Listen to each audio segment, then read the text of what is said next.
So I'm going to go ahead and call this meeting to order and say welcome and happy Friday afternoon to everybody. For those of us that are here in Kansas City, it is a gorgeous day. So hopefully you've had a chance to enjoy some of the sun. So before we get started with the roll call, I remembered today that we will read our board norms and protocols as we should at every board meeting. So let me do that really quick. So as a board, we agree to respect differences of opinions and making decisions for the district, to follow best practices in managing the superintendent and the management of the board itself, to stay on task when conducting business for the district, including while at board meetings, to never surprise the superintendent or each other when conducting official business of the district, to read these norms at the beginning of each board meeting and at board workshops as a reminder of how to conduct our meetings, and to continually self-check to determine if we are following our norms when conducting district business. So with that, we will do a roll call, please, Ms. Smith. Yolanda Clark. Yolanda Clark, present. Maxine Drew. Maxine Drew, present. Janie Humphreys. Janie Humphreys, present. Randy Lopez. Randy Lopez, present. Wanda Brownlee Page. Wanda Brownlee Page, present. Dr. Nguyen. Dr. Nguyen, present. And Dr. Yeager. And hopefully Dr. Yeager joins us shortly. Okay, so with that, I would entertain a motion to approve today's special agenda. So move. Second. Moved and seconded, Ms. Smith. Okay.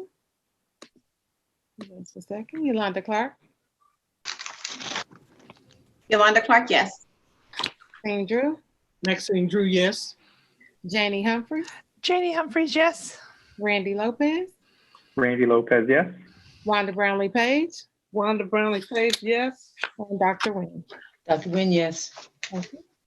Great, thank you, everybody. All right, so again, welcome to everybody. Glad to have you here for this special meeting. Today we have some invited guests. As you all know, we are in the search for a search firm to help us in our superintendent search. And so today we have guests from Baker Tilly who will do a presentation for us, followed by some time for questions and answers from the board and from our friends at Baker Tilly. So we'll jump into that here shortly. But before that, just to give everyone a sense of how today will run, we'll do some quick introductions from everybody on the board, and then we'll ask our friends to introduce themselves as well, and then they can jump right into their presentation. So we're expecting up to about 30 minutes for presentation, and then we'll have a little bit of time after that for questions and answers. So that's how this first part of the meeting will flow, and then we'll just go right along. So appreciate everybody being here. I'll start off with intros. My name's Randy Lopez. I am the current board president for Kansas Public Schools. Ms. Page? Wanda Brownlee Page, vice president. Yolanda Clark, board member. Maxine Drew, board member, retired teacher. Janie Humphreys, board member. Dr. Valdini Nguyen, board member. Okay. And we do have one other board member that hopefully will be joining us soon, Dr. Stacy Yeager, and hopefully she'll join us. And we have with us also Ms. Smith, our board clerk, who you've been emailing back and forth with to set up today. Also Mr. Goheen, our board attorney, and Mr. Hoda, who's taking care of all the technical logistics today. So thank you again. So I'll pass it right over to Patty. Thank you so much for the opportunity to be here to share our proposal today. Now, for those board members that are just joining us, there is not two Patty Hemanovers that you see. It is actually Edward Williams that is joining me today. I shared my link with him, so he is appearing as Patty Hemanover. So I do apologize. I would like to share my screen because we do have a PowerPoint, just a few slides for you to take a look at if you don't mind. And that's if it'll work.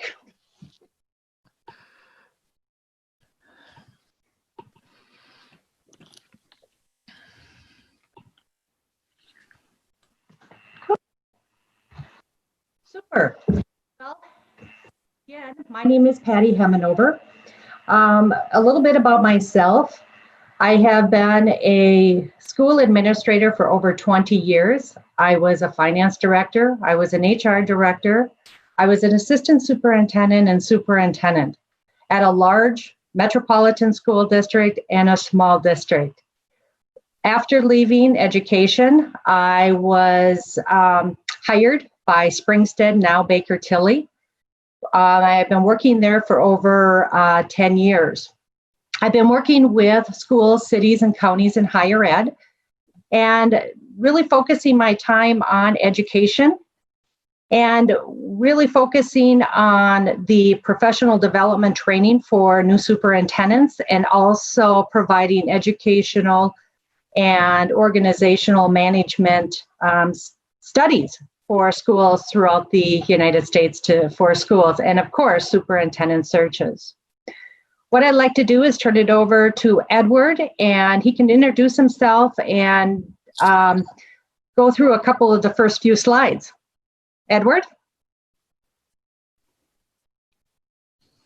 Thank you, Patty. I made sure that I am unmuted, and I am glad to be you on any day, Patty, so no worries. Board, it is an absolute honor to spend some time with you this afternoon. I know a little bit about Kansas City, Kansas. I know the difference between Kansas City, Missouri and Kansas City, Kansas.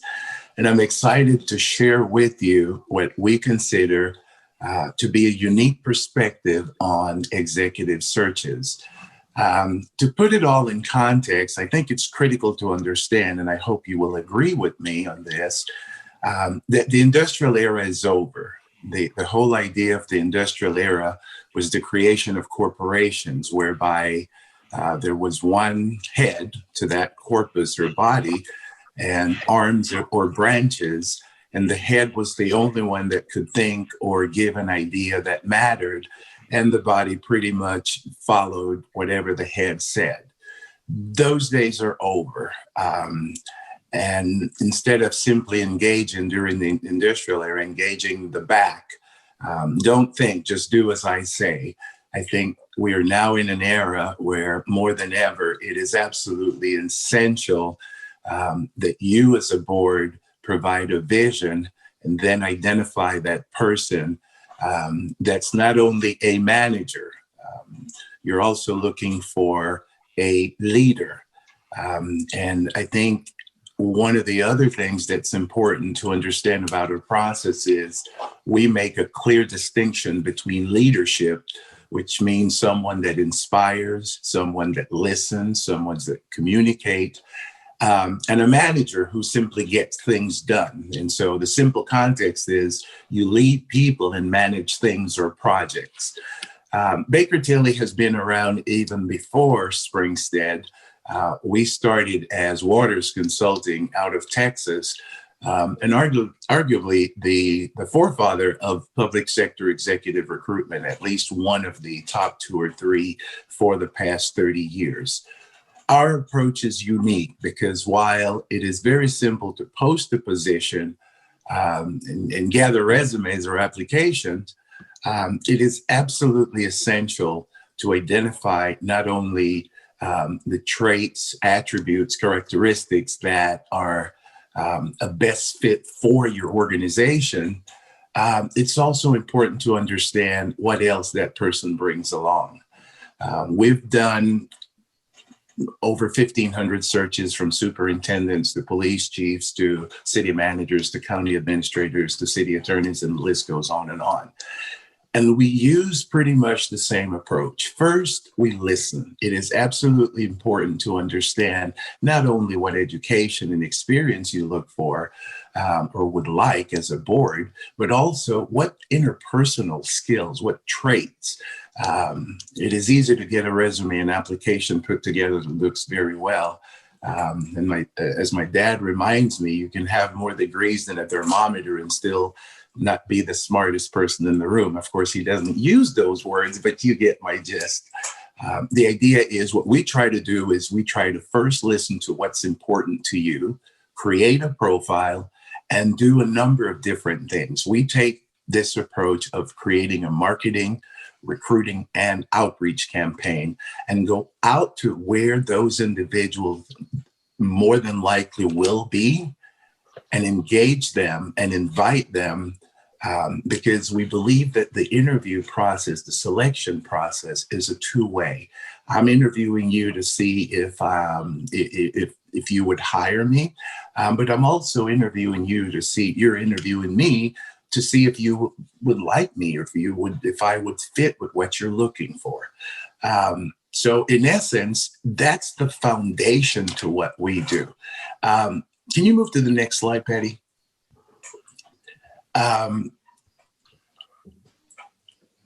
We truly understand that people leave jobs all the time. And so one of the benefits of working with us is, one, we rely on two-way communication from beginning to end. I think I heard somewhere about surprises. We believe in the same premise, no surprises. You will know everything about, and you will approve everything from the initial profile, which we develop with your input, the classification process, which we provide you with a semifinal report that outlines not only what we call a due diligence. Before we present someone to you, we have to know everything about them. Have you ever been fired? Have you ever filed for bankruptcy? We find out as much as humanly possible about every individual, and then compare that to the profile that we develop with your support and assistance. Once we have that profile compiled and we've launched our search, we then create a written questionnaire based on the information we gathered. The written questionnaire, the purpose is twofold. One, I want to see how well you write. It's important that for any or every position, there is a specific or expected proficiency, if you would, in terms of writing. Then I also want to see how well you follow directions, because if you're not willing to pay attention to the little things, sometimes that is a good indication of how you will handle big things. The other unique thing that we do that I think you'll find very appealing and interesting is we do what we call a one-way video interview. Once we have Edward? Yes. How about if I stop you just 1 minute, because I do want to share with them just a couple other things before you get to that. Fantastic. Okay, perfect. I also want to share with you, you're seeing Edward and I here. There's a team of us. There's actually a team of 10 full-time individuals that work on executive searches. This would be your team. Chuck Rohr, Patty Hemanover, Edward Williams, Art Davis, Kelly Smith, and Sharon Klump. They are all in the proposal. When we start out the search, there are actually 5 main tasks that we work with. And the first thing that is really important is engaging the board and really identifying what are you looking for in your next superintendent. And what is really critical is making sure that we have meetings with school board members, staff, parents, community leaders, and stakeholders. Actually, this is the funnest part of the search, is getting to know everybody within the organization and the community. We spend a lot of time meeting individually with board and then meeting with groups. We work with you on identifying the groups, which PTAs, which staff members, making sure that we have all the buildings represented, the unions represented, the staff groups, the certified staff. That is very critical. Now, in these times, it's very hard to get everybody together. We also can provide a survey that we can put out in your link. That survey can ask the staff, parents, community members, and the students and key stakeholders on their opinion on what they want to see in the next leader also. We've been finding more organizations opting into that web-based survey. There are times that we do find people that don't have the communication to be able to do the web-based survey, and we will provide the pencil and paper copy for them and enter the information into the system. That information then is given to the board to be used as a resource and also as information that they can use on their website.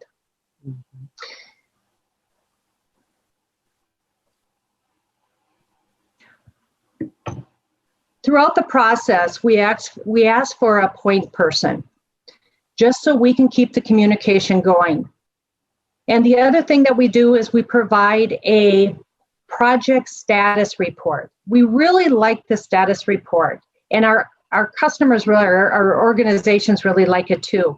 What this really does is it outlines the upcoming tasks that are going to be happening, meetings that are happening, board events, the dates, the places. We also provide you an update on how many applicants we have at that particular time. And it also outlines the status of each of the candidates. We also give you a little bit, some notes that are happening, what we've been doing, where we've been advertising. This is just a great status report that is given on a weekly basis. If you choose that you want it on a bi-weekly, it's perfectly whatever you want. The one thing I really want to focus on is to making sure that you understand this is your search. We are here to guide you through the process. And all of our searches are done a little bit different. Everybody has a few little things that they would like to tweak differently, and we are perfectly fine with that. We are required, and of course, we are very open, and we follow all of your policies, procedures, and making sure that we stay within the laws within the state. We will be advertising on a national level.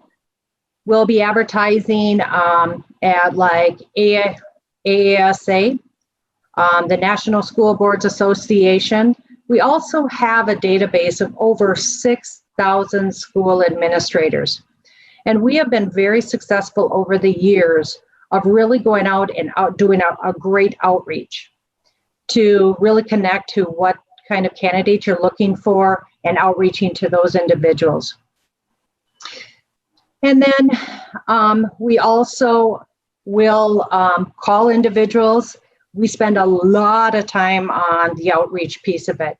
We will also be doing email blast, using LinkedIn as a advertising tool also, Education Week online. And then if there's other ones that you would like, we will certainly advertise at those individual places. One of the things that Edward was talking about earlier is a questionnaire. What we do is we ask individuals to submit resumes and cover letters, but it doesn't always get to the information that we're looking for and what kind of skills that they have. So what we do is we work with the school board to develop a questionnaire that is given to the candidates to complete. It goes into more of the depth of knowledge they have and their writing style, like Edward was talking about. We also then provide them with a due diligence, which we go into is, have they had any separation of employment? Have they had a buyout? We also ask them if we search them on the internet, is there anything embarrassing that would embarrass us or the organization? We ask that up front before we actually do a nexus search on these individuals.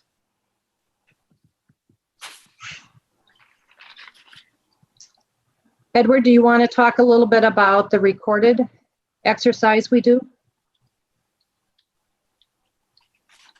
You're on mute. You can go ahead, Patty. I will take the next one. All right. And one of the other exercises that we perform is it's the recorded interview with the top candidates. And those candidates will be given a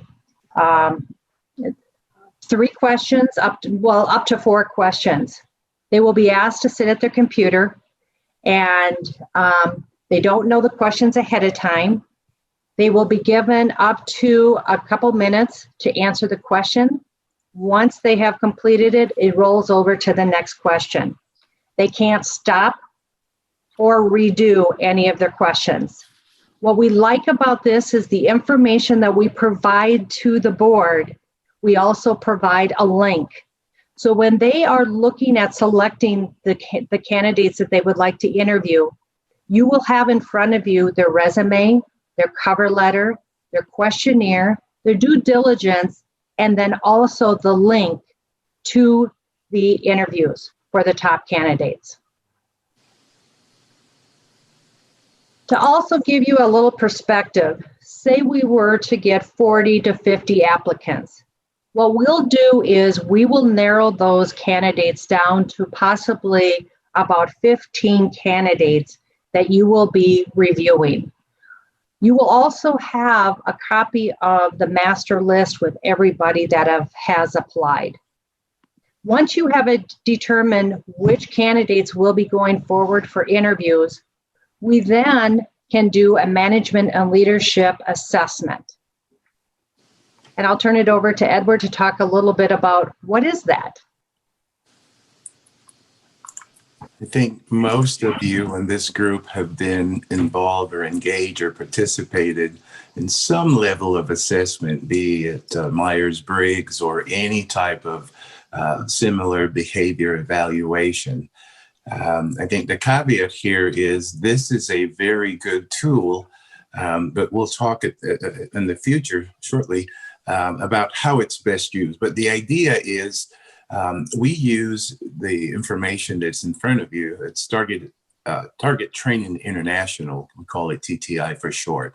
It's basically a personality assessment tool that provides you with specific information in terms of behaviors, in terms of dominance, influence, steadiness, compliance, and that's known as a DISC. And I'm sure you've used those. I've seen DISC, colors. There are a number of assessment tools. But what it allows us to do, one of the most important pieces is dominance. And that basically tells us how well an individual responds to problems or challenges. And you will get that information. The other refers to how that individual relate to other people or to different contacts he or she makes as they go through the process. It also gives you insight into that individual's pace and consistency. And the final piece of the DISC, if you would, is how that individual responds to constraints or to procedures. The one caution is that this is a resource that we have and we make available after you have conducted the interview, because there may be some predisposition of looking for certain things that you may see in the tool. But we find that boards or different organizations and leaders find this as a very, very valuable tool. Patty? Thank you. Once you have identified who you want to interview and we've got the top candidates, we will interview those candidates. We will then decide who's going to go on to the next round. We then do confidential reference reviews on these candidates. We actually get on the phone, we call references. We go beyond that too, and when there are individuals that we have identified, we will reach out to them to get as much information on these candidates. You will then be given a written document of our conversations with the references. We will also do a nexus search. We will be sweeping the web, trying to see if there's any articles, any things, any information. because as you know, as soon as these candidates become known out to the public and to the staff, everybody's Googling them. And we want to make sure that you have as much information on these candidates as possible. We don't want any surprises, and nor do we want to have you have any surprises yourself on any of these candidates. We also do a comprehensive background check on the finalist that also looks at their records and their academic verification to make sure that they have graduated from the colleges that they have stated on their resume.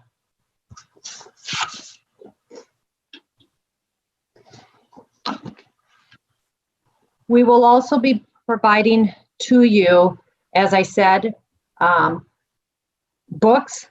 The books will include resumes, cover letters, the questionnaires, the due diligence, and then the second round of books that you will receive will include the leadership and management assessment, and also the reference tools that we just talked about.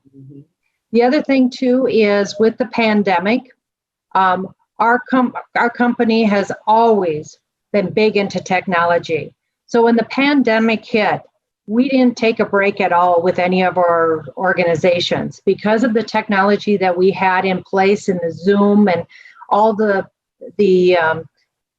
technology. We were able to go forward fairly quickly and to provide Zoom interviews, Zoom meetings with staff, and then to proceed on. So, and I know we're probably going to get into that a little bit more here too. So we have a really comprehensive search on that we conduct, and we're very happy with the search that we have.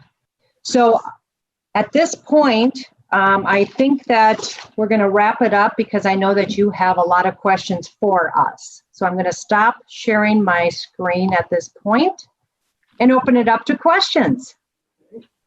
Thank you so much, Patty and Edward, for the information and the presentation. Very helpful to go along with what you submitted to us. So we do have some time for questions, and I know our board members are very inquisitive and have some great questions for you. So I'll just start us off. I'll kick us off with an easy one. As you've done your research on our district and Kansas City, and I know, Edward, you said you're familiar with the area. What can you tell us, or what do you know about the Kansas City, Kansas Public School District that you would use as you're doing this search? So how familiar are you with us, our board, our district, students as a whole? How familiar are you with this? Oh, I'll tell you this much. I walked the streets of Quindaro several times over the years, okay? And that was part of a major project we had back in the mid-90s, where we had a campaign known as the Squash It campaign, which was with Jay Winston, Dr. Jay Winston out of Harvard, when there were some extra activities going on in KCK and KCMO and working through the Partnership for Children. We wanted to find ways to bridge gaps in our community. So not to mention that one of my dear brothers actually went to Schlegel High School there in KCK, and he became a police officer, stayed there, worked with one of the schools, and he's probably the tallest police officer in the KCKPD. I think he's retired now, but I know quite a bit about that area, know a lot about the schools. And since we're among friends, I know that the school district is one of those, the superintendent is one of those positions that people are very engaged and often opinionated about in terms of who should be and who should have left and all that. I'd say I know enough to be dangerous. The other thing that I think that is really impressive is you've only had, I think it's been 3 superintendents in the last 20 years, if I'm not mistaken. Sounds close. 4? Jane? Yeah. 4? If you Okay. count the last one, yeah. Mm-hmm. Okay, I'm sorry, with including the one that left. And that's very impressive. And the reason I say that is that's telling you something about you as a board. And that means that you really respect the leader. And nowadays, the tenure of a superintendent is 3 to 4 years. And when you can show that stability and that tenure to the superintendents that are looking to apply, that's pretty darn impressive. And that's something that we really highlight in the brochure. Not only that, about your test scores, your achievement gap, and how it's been increased over the years, and the work that you've done to accomplish that. So those things are really important to highlight when we are working to establish the brochure. This is Wanda Brownlee Page. How do you plan to create a diverse pool of candidates to select from? Because our district is multicultural, and we need to have someone who's sensitive, and we need an array of candidates. And how do you plan to provide that for us? That is a really great question. And number one, we are very involved in all the educational organizations. We belong to almost all of them. And we also have provided training for school boards. We've been doing training for superintendents and at the national and state level. So we are very familiar with superintendents throughout the U.S. Because of our involvement in these organizations. The other thing that is very important to us is to reach out. What we need to find out from you, and that's why I said at the very beginning, getting to know you is the most important. What are you looking for? That is our job to go out and do outreach and find those individuals that really match what you are looking for. And we have done a phenomenal job in the past. Now, that doesn't happen over, because there are times that we will get on the phone and we'll say, we really believe your skills really match what this school is looking for in their leader. And they would always say, they've been honored to be called.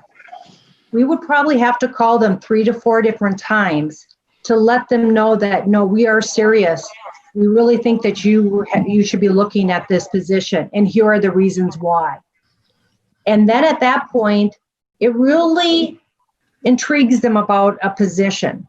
So it starts first with understanding what you want, and then it's our job to go out and do the outreaching with the resources that we have to really pinpoint those individuals to apply for the position. This is Dr. Nguyen. What do you think is going to be the most significant challenge in creating a pool of candidates?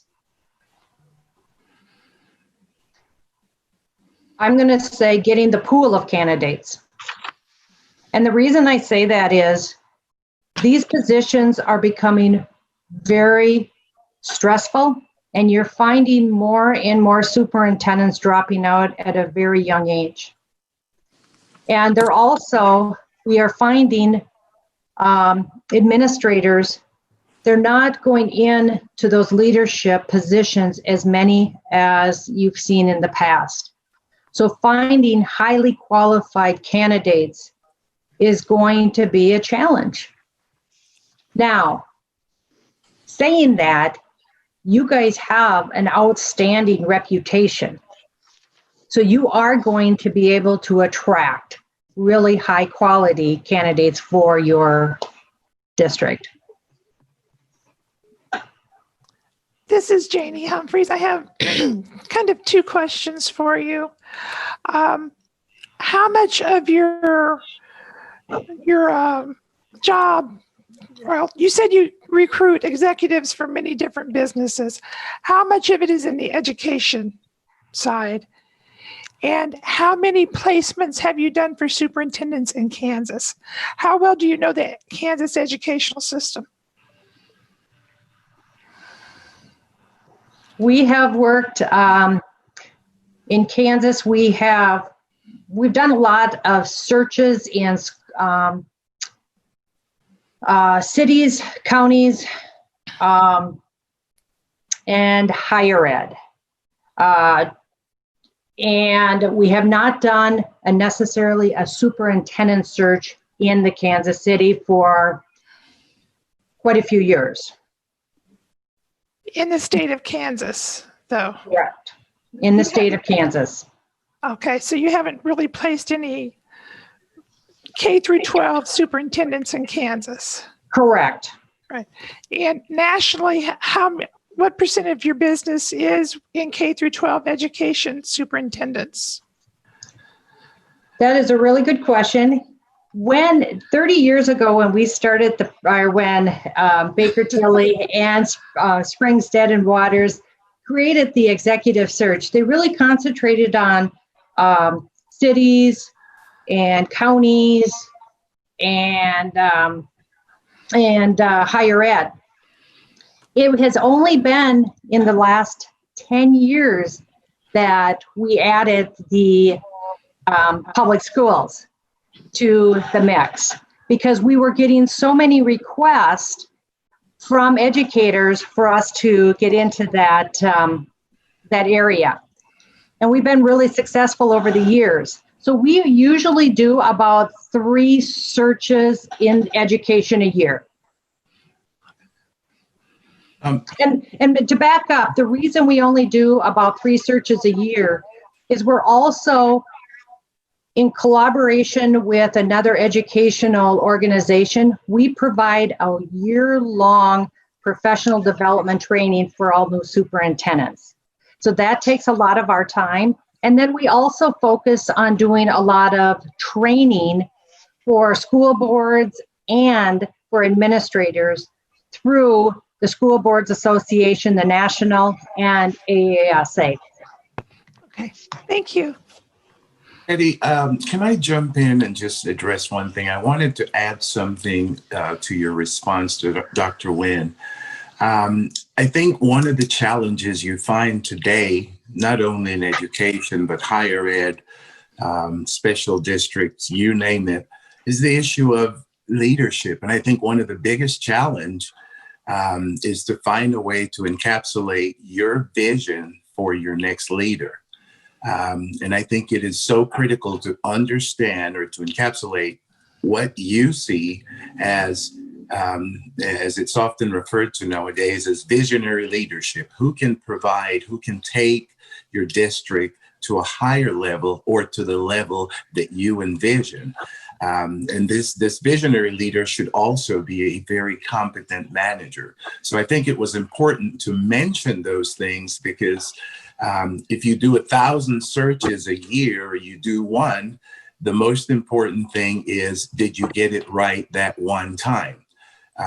Because when you don't, there are a lot of consequences. And I think it's also important to mention that if we, by any chance, don't get it right, if that person should leave after a year, after being placed by us, we will redo the whole process free of professional charges.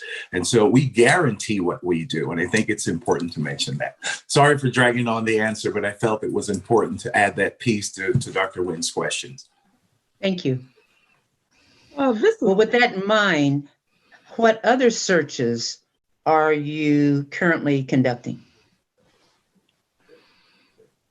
I just finished up a superintendent search for a school in Virginia. I'm also looking at a search in Minnesota that we are looking at conducting.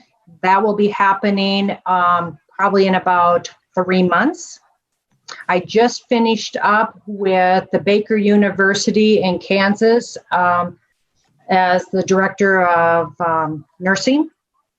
So right now, there would only be about three searches going on at the present time. Thank you. Well, I have to throw this in there, kind of a UMKC pride type of deal. we also just finished, and that's one of my projects, the Kansas City Manager Search, which was a what I call an example of how we use technology to outreach during a pandemic. If you get an opportunity, just take a look at what we did working with the Kansas City Council. Of course, it's not a school district, but I think a lot of those are transferable type of resources where you can engage the community in a safe way, especially during COVID-19. So there are a number of great examples that are transferable that would be very valuable to your search process. Thank you. This is Wanda Brownlee Page again. What are the, I guess, I would like to see someone who's already been a superintendent, and what are the odds of us finding? Because it seems like the last search, there were a lot of people who were assistant. They're working and they got their doctorate, but what are the odds of finding several people who already have the experience, who've been a superintendent? And then that way you don't have to provide so much coaching and assistance too. If that is something that you are looking for, absolutely, you will be able to find highly qualified candidates that have been superintendents at these large metropolitan school districts. I understand where you're coming from. And you are a large school district that has a lot to offer. So you're going to be probably looking for someone that has that experience in a lot of different ways, in a lot of different programs. And that's why it's really important that we're using that questionnaire to find out what kind of depth of knowledge they have in the aspects that you're looking for.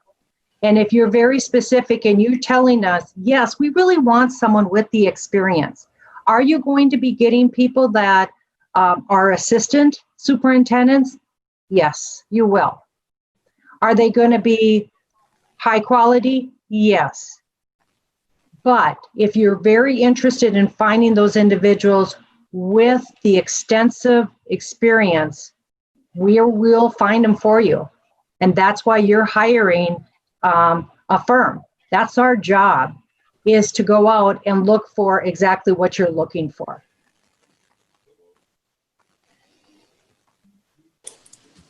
So, No, go ahead. I can wait. okay. So switching a little bit, so you touched on, and in your application, you also touched on that community engagement. And you know, I can say that with certainty that for this board, and I think Edward said it as well, or maybe it's Patty, I can't remember, but you know how engaged our community is with our school district and how important community engagement is. And for us as a board, we've made that a priority, that we want our community to be a part of the search and to have some voice at the table. Talk to us a little bit about how you ensure that that happens. What are some of the ways that you'll make sure, aside from surveys, what are some ways that you'll make sure that community voice is a part of this process? And then how do you do that via the pandemic? And then lastly, we do have over 70 languages spoken in our district. So how do you ensure, do you all provide interpretation and translation services, or would that be incumbent on the board or on the district to do? I'll start out and then I will have Edward fill in some other areas. The first thing that we do is we work with the board. We have a meeting to discuss, where do you want to go? We really focus on making sure that all of your buildings are represented. We want to hear from each of them because they all bring different needs to the table. We also want to hear from all categories of the staffing. We want to hear from the drivers. We want to hear from the cooks. We want to hear from the aides, the secretaries. We want to hear from every group. That is, and how do we do this? We work with you to develop putting together Zoom meetings. We can also provide maybe an out there. I feel safe traveling as long as we provide the social distancing and we meet all of the guidelines that are required. We also like to make sure that we're getting the booster clubs, the PTAs involved, and then also, of course, the community and the leaders. Not only them, but students. We want to hear from the students too. How do we set these up? We set them up as Zoom meetings. We set them up as, and if they don't have the technology at home, what we do ask is there a common place that we can have them gather safely and then interact that way? I will also make personal calls, and we will do that, and also in person. Edward. Thanks, Patty. I think I learned two things from the pandemic. One is to expect the unexpected during these Zoom calls in terms of the phone ringing or someone knocking on your door at the wrong time. But I also learned that we can do a lot of things to keep people safe as we figure out how do we go back into what used to be our normal world. I've got two examples of things that we have done that have worked very, very well in terms of engaging different groups. As I mentioned, the Kansas City, one of the things that we can do is to create an opportunity for citizens to use their cell phone. A lot of people have cell phones nowadays. They can use their cell phones, create a page on the district site for people to send in the types of questions they would like. We could do a panel community outreach where we can do it live or we can do some type of pre-recorded type of process. But the key thing is, one, we can engage all segment of your population, the different groups that you want, and make it to where it becomes personal. So we have a website, we create a website for this search. Folks can submit their questions. We can moderate and do a live broadcast on Facebook Live or YouTube or any of these resources that people have to give them an opportunity to have a voice, to hear what's going on, and to make even the part of the interview process. It just depends how confidential you want to do it. It depends how comfortable the finalists may be with being out and about in the community and groups and what have you. But we are very cognizant of the safety protocols that are established in different communities. But certainly technology during this pandemic we've learned a lot in terms of how to engage communities using technology to ensure that they remain safe as we work through this pandemic. Also, to answer your question regarding the different languages, if we do a web-based survey, we can put it in different languages for you. If you do need an interpreter with meetings, we would be asking for your help on that. And I would just add, just for a little bit, and we do have, I personally proficient in the Spanish language as well. So if it's something that we need to take into a totally different realm, I would be happy to be part of the Spanish part, but Patty would definitely have to do the English part.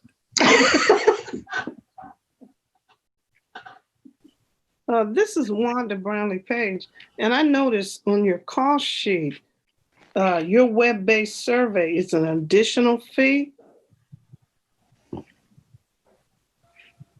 It's on page 27. Yep.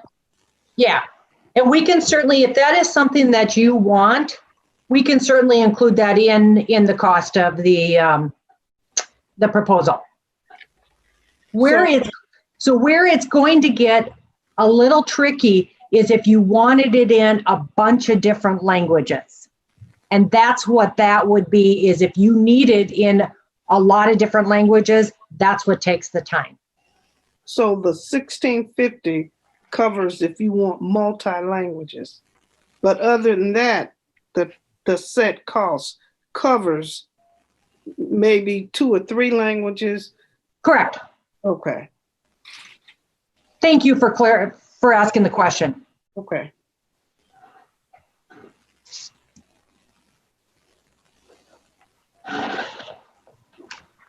Could you, well, while we're, thank you, Ms. Page, for bringing that up. While you were on the topic of cost, could you kind of just give us a quick summary of what do your costs entail? I know we have it broken down in the application, but maybe just kind of talk through that with us if you wouldn't mind.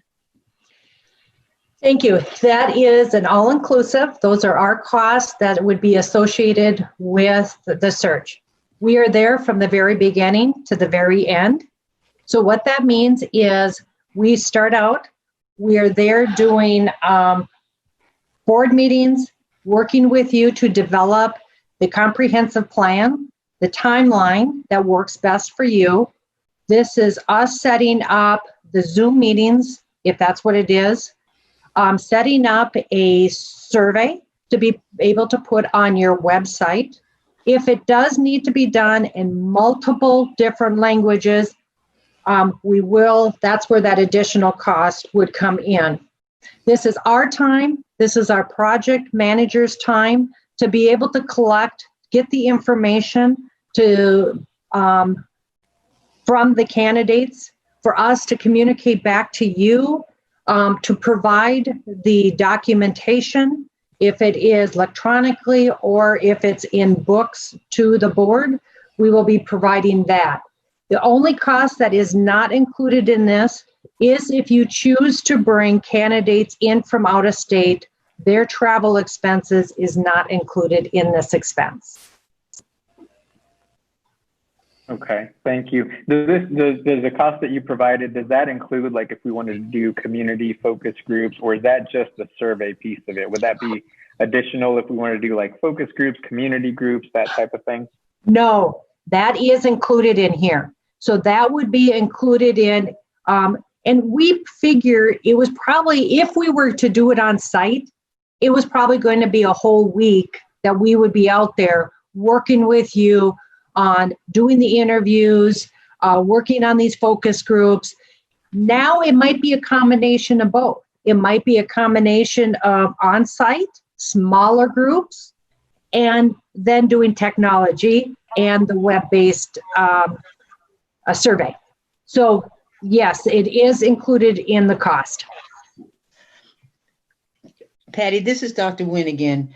Could you tell me specifically phase 1, 2, or 3 as it is presented? Where would one know that the focus groups are included, but understandably the 1650 specifically says web-based survey? Very good question, because I'm looking at that and you wouldn't be able to tell. It's actually in phase 1. And that's where it actually breaks it down within the proposal. It doesn't necessarily break it down under the cost. But when we're talking about the focus group, that is task 1. That is the first thing that we do, are the focus groups and working with the board. Okay, thank you. So that's on page 26. Correct. Okay. So Patty and Edward, could you talk, I know you said, you explained a little bit about your relationship with the board. So it sounds like you would prefer to have 1 or 2 maybe point of contact, but then you would talk to us a little bit more about how you build that relationship with the board to make sure that you have an understanding of what our values are, what our priorities are, what exactly we're looking for as a whole and as a community. Could you talk a little bit more about that? We like to meet individually with the board right off the bat. We like to meet up to about an hour, sometimes an hour and a half per board member, to really dive deep into what are you looking for? What are the issues? What are the challenges that the new superintendent is going to be faced with in the next year, the next 5 years? And that really helps us to understand what you're looking for. At that point, We will continue to provide updates, weekly updates, but we also like at least one or two that we can communicate with. It might be on a weekend. It might be 8 o'clock at night that all of a sudden a board member, something's going on, they need to get a hold of us. We're going to be able to communicate. And that's why it's really important to at least have one or two point people that we can at least communicate saying, here's what's going on. And if there's any issues on your end, you're able to communicate very quickly to us. We will continue to have updates with the board. If you ask us to be there on a monthly basis just to give an update to the community, we will do that also. And that's part of the fee. Thank you.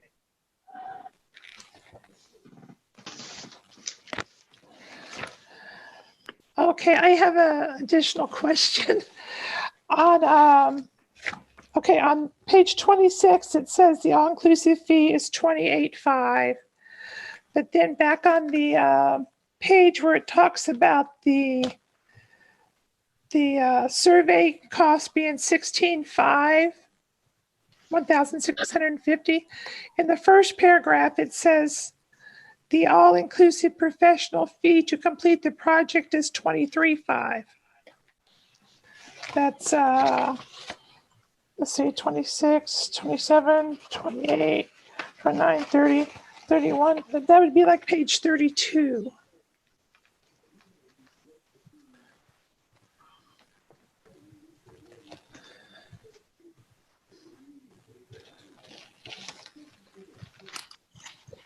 What you're looking at is an example of what you asked is a sample of what a contract would look like. So that's what that is if we were selected, what we would be doing is anything in yellow is what we would be entering into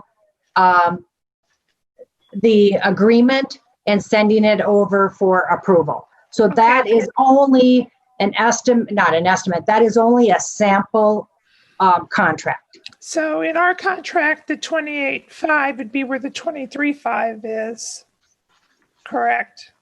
Yep. And then we wouldn't have the $16,500 down here, or it would say if it was in multiple languages, it would be another charge of $16,500, correct? Yeah, we would spell that out for you. And that's what we would discuss early on, is to say, okay, let's have this understanding of how many languages you're going to be wanting in this, because what we are is very transparent. We do not want any surprises whatsoever. So what we would say is, what would you like? This is what the cost includes in the survey. That is included in the $28,500. Do you want us to consider doing other languages? And if so, the other thing is you do have a lot of languages. We just have to make sure that we can accommodate the languages that you have specified us to do. So would the $16,500 be per, or $16.50 be per language, or just? It's typically an additional like 4 to 5 different languages, and it all depends on the language that you pick. Okay. Some of the languages actually are a lot harder to change over. Yes, because we worked with Minneapolis, St. Paul Public Schools, and they had, oh my gosh, it was like 40 different languages. And so we had to work with them on not that many, but we had to determine which languages were going to be the most successful for us to complete the survey. And so we're familiar with the languages. Some of them are just a little bit harder to do. And we work with you on that. Okay. But in your standard daily rate is still $1,500, like it shows in that sample contract? Actually, no, because it all depends on what you're looking for. There is very few organizations that need to go beyond the 28.5 Okay. because everything is included in that. It would be a situation that instead of 2 interviews, you wanted 3 interviews instead of 2. Mhm. Then that additional cost would come in. Now, we haven't seen 3 interviews. It's typically 2. 2. Okay. Yes. So on your interviews, would the first one be virtual and then the second one an in-person, depending, or how does that work? That is a good question, and that's going to determine what your comfort level is and what the comfort level is each of the candidates too. So we have to take that into consideration and where the pandemic is. What we want to do is to make sure that we continue on with the process, because the last thing we want to do is delay it. And the process does take about 3 to 4 months. So we want to make sure that we don't lose good quality candidates. So what we would probably suggest is work with you on doing Zoom interviews, virtual interviews, and making sure that all of you are comfortable doing that. By doing that, like Edward says, it takes a little bit of time to set it up, but it's been very successful with the Kansas City.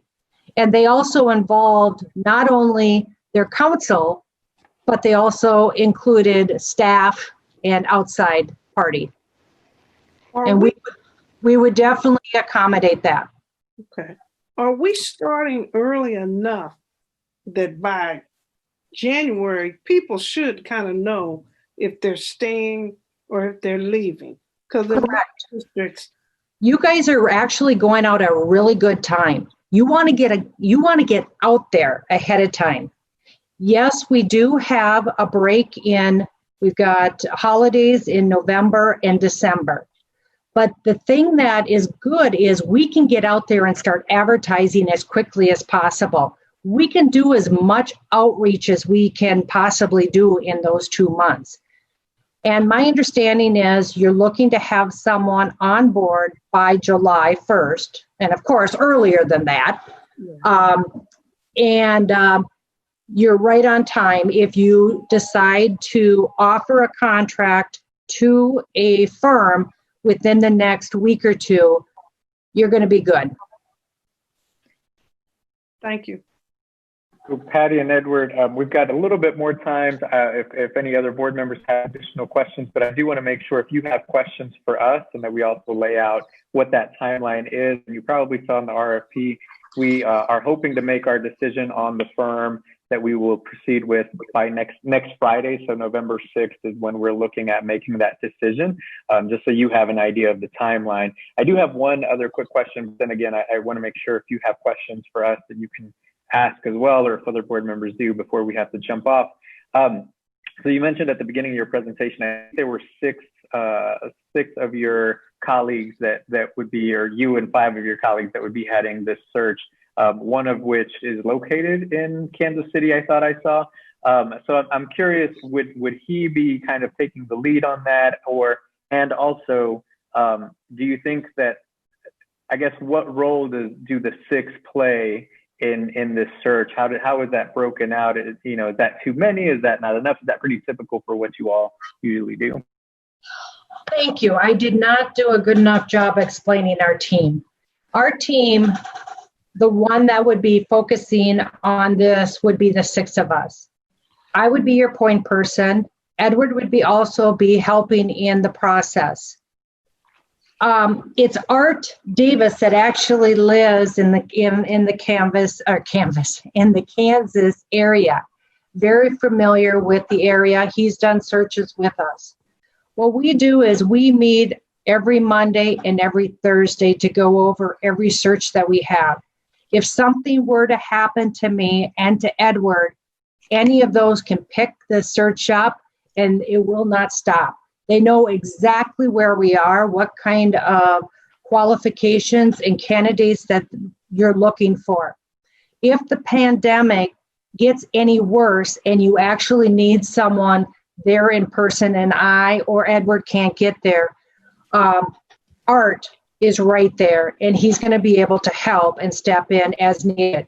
That's what we love about our firm is we have offices all over the United States. We're able to help out, and we work as a group. And so you're not going to see every single one of us. You're probably going to see Edward and I the most, and possibly Art. The other ones are going to be there to support and to make sure that the process is going along, and they're also going to be helping with the outreach. Yeah, I think that's probably one of the most important thing. Most people, I'm sure several of you may have a LinkedIn account or some other social network account. It is critical to get the information about this position to as many people, qualified people as possible. And one of the best ways of doing that is through networking and sharing contacts and giving people. One of the things that I've found is that most of the best applicants are currently employed and may not necessarily be looking for a job, but if presented with the right opportunity from the right person or the right source or the right network, and given the opportunity to call someone and say, I want to keep this under the radar for now, but I'm curious, I've got questions, who can I talk to? So that's what our group allows to build and expand and serve as a resource to the lead consultant to ensure that we can continue to build our network. Thank you. So do you have any questions for us, Patty or Edward, for the board? I know we're wrapping up here, but want to give you that opportunity. I don't know if Edward does. I did a lot of research on your firm before we actually submitted a proposal. We just don't go ahead and submit proposals everywhere. We make sure that we do our research. I was very pleased with the research that we did. And everything that I found out about the school district, I'm very impressed with the board, all of your background. I did a little research on the cabinet, very impressed with the cabinet and where you guys are going strategically with the education. So I'm not sure, Edward, do you have any questions? I'm just, that organizational design in my brain just keeps running. I'd love to hear just real quick from the members, what's your vision for this person? What do you need? Because I want to get a sense of what we're going to be looking for. Can anyone share with me kind of the vision for the next superintendent? So this is Yolanda, I can speak just a little bit about something that we've talked about quite a bit, and I feel comfortable kind of speaking. Our community has been very vocal that they are looking for someone that fits and relates to them. So one thing I can say with confidence is we need someone that is able to relate to our district, relate to our community. Our community is very involved. Literally, while we're having board meetings, they're posting comments about our board meetings at the same time. So they are ear to the ground, and they want to feel important and included. So definitely that person has to come in, and that person has to say, I want to be a part of you and lead together versus I'm going to lead in front of you and you walk behind me. Yes. Thank you. And I also think most people want someone going to help improve our scores. We want our graduation rate to go up. We want our ACT scores to go up, our state assessments. No, it's not always about test scores, but we got to live in the real world too, because the business community and others are looking, they're watching, and they want to see. And if any parent has any sense, you want your kids to be successful and Absolutely. to do and be the best that they possibly can. And we can't settle for mediocrity. We say we want a top 10 school district, then we got to do the things necessary to get our kids where they need to be. And we need the leadership that will do that. And I agree with what Ms. Page mentioned, that the experience as being a superintendent of a large, for me, of a large urban district. We're in Kansas City, Kansas, the larger of 4 districts. And it is difficult for some of my constituents to accept that the 3 surrounding districts do better. And that as the larger, more established perhaps, that we have a lot of work to do. And I, for one, am not ashamed to stand up and say our record needs to improve. I'll let Ms. True have, and thank you, Ms. Clark, Dr. Wynn, and Ms. Page for that. Ms. True, I know you had something you wanted to say. I'll let you have kind of a final word, and then I'll wrap us up as I know we're close to time. One of the things that I look for us to do is to recognize the need to utilize our human capital within the district, to be able to acknowledge where our strengths, our weaknesses are, and then build upon that. Generally, basically what everyone else has said. But if we utilize the human capital that is within, we can grow a lot better and be able to show the successes that goes on within to improve the test scores within our district, as well as building better relationships between all staff and students, as well as the community. Thank you. So I hope that answered part of your question, Edward. I think we had 4 different lenses that were spoken, but all that are super important to all of us board members and the community. So I appreciate each one of them. We didn't practice that, I promise, but it was all very much on point. I'll tell you this, I'm grateful for the passion that I see. As an old jock, I absolutely have to see passion, because beyond books and everything else, if the passion is not there, you can have it. And so thank you for your candor and for the passion. As my dad always said, don't mess with people's money or their kids. And your job is to take care of these kids. And we just want to be a part of helping you with that process. So I am grateful. Thank you. Thank you. Thank you so much. So again, Patty and Edward, thank you so much for today, for applying. Like I said, we will get back with you. We will make a decision next Friday as a board, and then we will let you know of the decision. I do have just one final, and this is probably the most critical question in your application, and this is directed at Edward. Edward, who has the better barbecue, Kansas City or the whole state of Texas? I'm going to put you on the spot. You better say the right answer. Kansas City is the answer, no matter what. I'm gonna give you. I'm not going to answer your question, but if you ever get a chance, please let me know. I am proud to have visited for almost 2 hours with Mr. Ollie Gates a couple of months ago. I don't know, but I don't have too many pictures of barbecue joints in Texas, and that is a good political answer. I appreciate that. Good job. So with that, Patty and Edward, thank you so much for your time in the conversation. Thank today. you. If you have further questions, please reach out to Ms. Smith, and then she can get that to the board and answer any questions for you also. Thank you. So we'll let you all go. Board members, if you wouldn't mind staying on. You. Have a great weekend. You too. You as well. All right. Thank you all. Great conversation, great questions. Really appreciate the passion and just the insight that you all bring. So I really appreciate your questions. We do have a little bit of time before our next firm will jump on. That's JG Consulting. I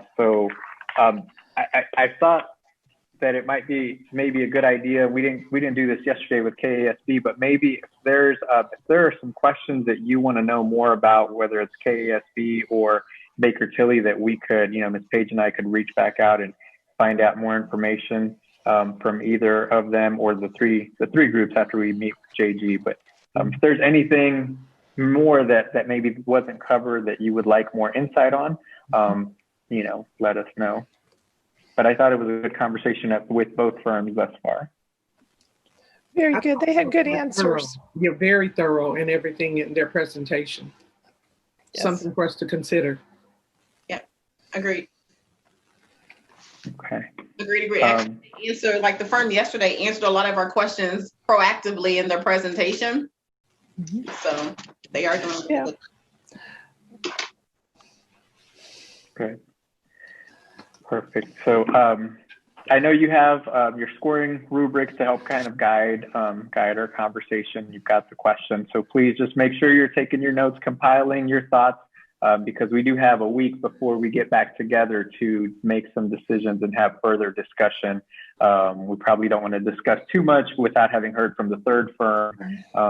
But if there are some thoughts that you all have, or if there are additional questions, I know we have a list of questions, but please, if there's something you want to inquire about further, I love how Ms. Page, you talked about some things that are important to the board that weren't necessarily scripted. I thought that was helpful. So, if you need to jump off script a little bit, that's okay too. Well, I thought the questions weren't bad, but they seem repetitious to a certain degree. No, I mean, I don't mean any harm, but how many times can you ask, what's your method? And they've gone over the method, and how do you plan to sell it? And they've gone over that we got to ask some different things to try to get to where we want to go. Because I noticed on that cost, I thought, now, that wasn't clear as it could have been on the web search and them going out to the community. So, there's some other things I think we're going to have to pull out, because the questions aren't bad, but it's just, they kind of already gone over it. So we got to come up with something else. That is a good point. I talked to Mr. Lopez about this briefly after the presentation yesterday of, if there are questions in the proposal from like a financial standpoint, if you look at the packages and you didn't feel like you got your question answered, or you didn't think about it at the time, that's a really good one for you guys to send a follow-up question to each one of these folks and say, hey, I want to make sure I understand, what did you mean by this piece of the financial puzzle? So you answer the question. Don't assume anything. If you got a question about any of the financial pieces of their proposals, ask them. And we need to probably make sure we put that in writing. Now, you're saying you're going to survey how many different groups. Does this money cover 4 or 3 or 2? And if we paid the extra money, how many more groups are we covered? So, And what languages? Yeah. Particular languages. Yeah. And we may not want to, well, first, we can't do 70. That's not real. But, we don't translate our communications the question is, how many languages do we normally communicate to our parents in? 4, 5? I think we have things going out in like 4 or 5 different languages on Twitter now, Randy. Yeah, something like that. And that's something that we can look internally as well. I mean, if it's more cost effective, and so that's something, I know we have some interpreters in-house and whatnot. So, but good would be good to know. So, yeah. And some of our languages don't have written. Exactly. Yeah. Mm-hmm. So that's.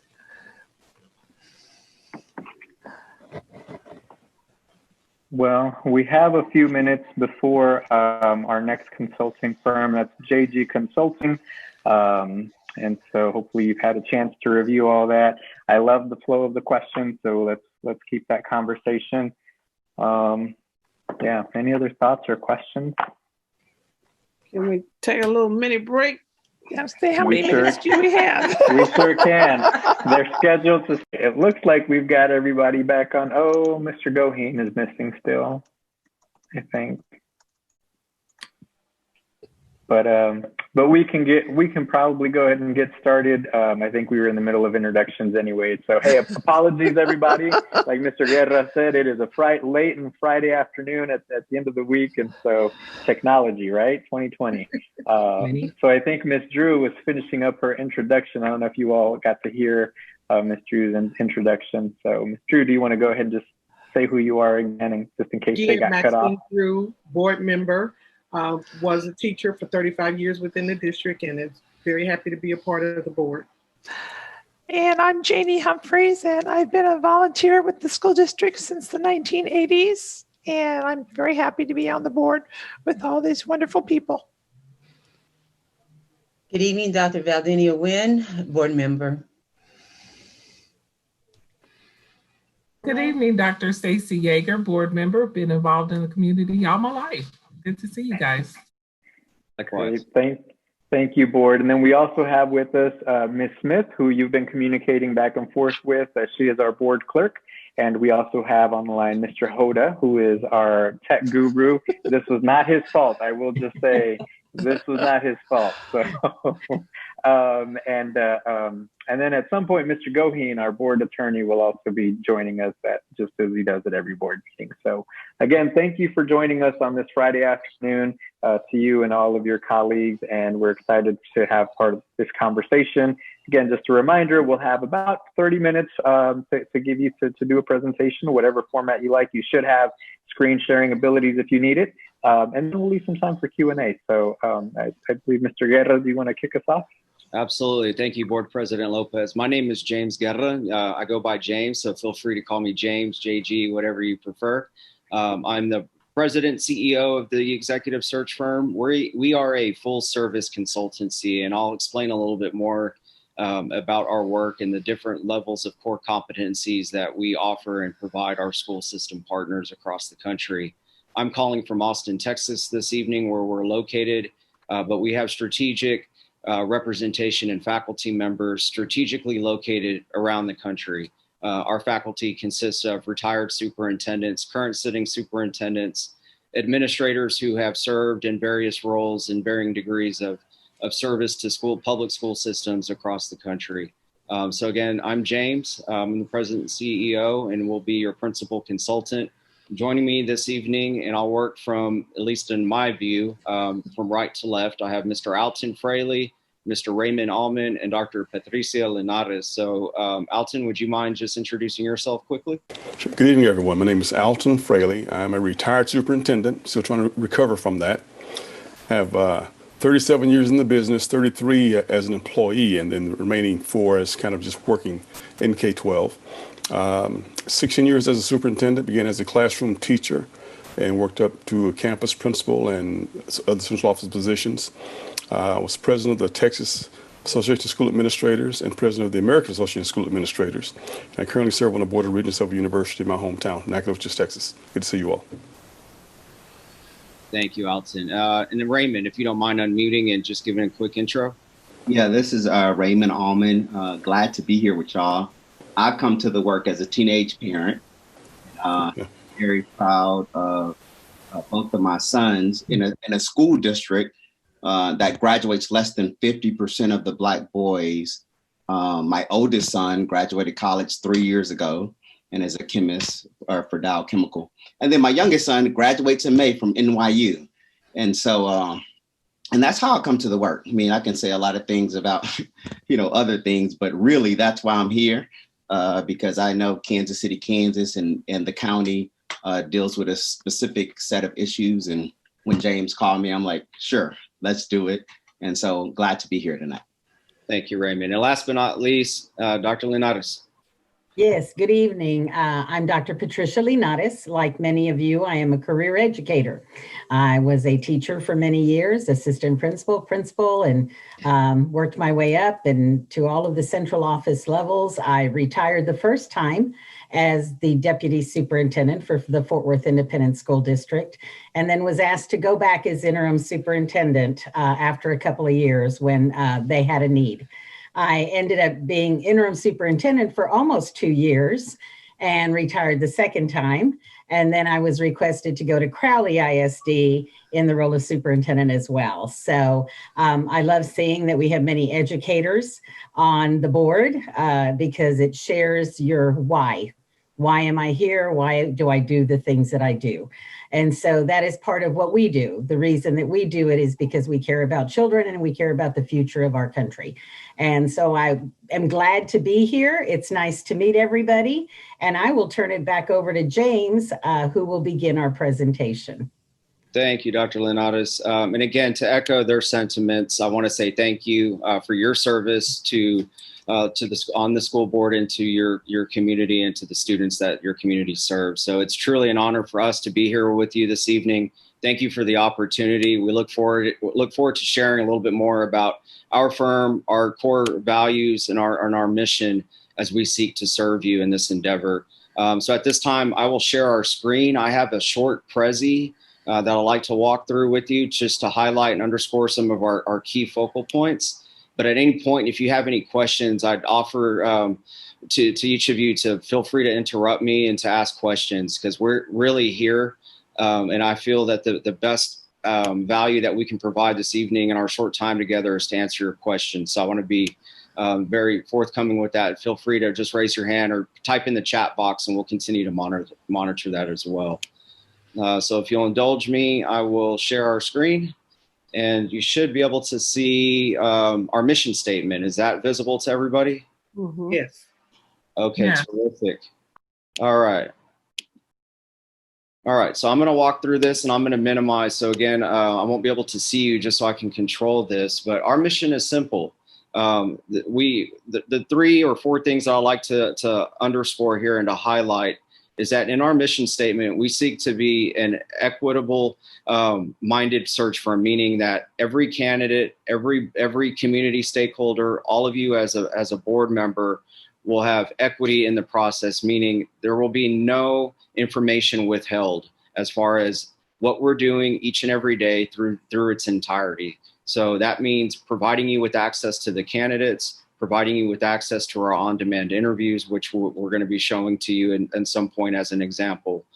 So it's very inclusive in that nature as well. And of course, the transparency will be 100% from not only this evening and when we answer all of the questions that you might have for us, but also when we're discussing the talent pool with you, the scope of work as it relates to the major milestones. That's critically important for you to be very involved in the process. That way, your stakeholders, your constituents, when they ask you at the local grocery stores, at the gas station, at your faith-based community places of worship, how is the search going?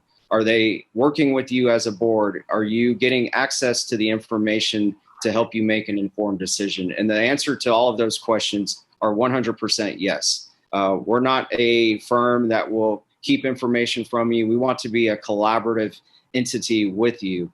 And we recognize this is the most important decision that you will be making at this critical juncture. And it's not our decision to make as a firm. Our job is to serve you and the board. We do not represent the candidates, which I'll get into as we advance through this presentation, but we're here to serve you. We don't have a stable of candidates. We're not recycling candidates from one district to the other. In fact, one of the things that we'll also share with you is that we'll never recruit your superintendent away from Kansas City, Kansas Public Schools to pursue another opportunity with another district should we get retained by another partner.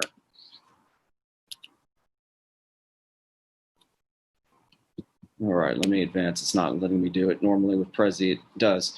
Okay, our impact can be measured in many ways, and the success of the superintendent is measured in many ways. However, we all know that it's the success of the students. It's the student outcome. So as a Board of Education, we're all keenly aware, especially that we're all career educators or have served as an educator for the most part in this collective group. We recognize the importance of education, so that's why we're here.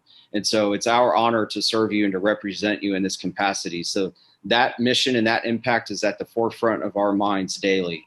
And we recognize that the importance of the success of the students is critical. Just to give you a little background on some of our measures of success and who we've served and represented.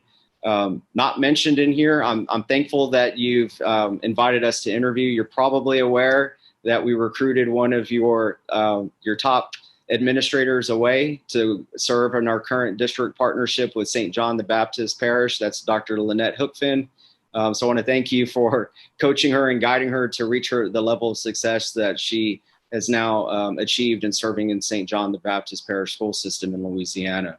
But these are some recent searches that we've conducted. Austin Independent School District just named Dr. Stephanie Elizalde, first Latina superintendent in the district's history. And I am proud to say that of the last 4 superintendent searches that we've conducted have been women serving in executive level leadership roles, not at that time currently serving as a superintendent. So all 4 of our most recent superintendent search placements have been strong women leaders in the spirit of education, all public schools as well. And also too, you see the acknowledgement there at the bottom, coming soon, Kansas City Public Schools.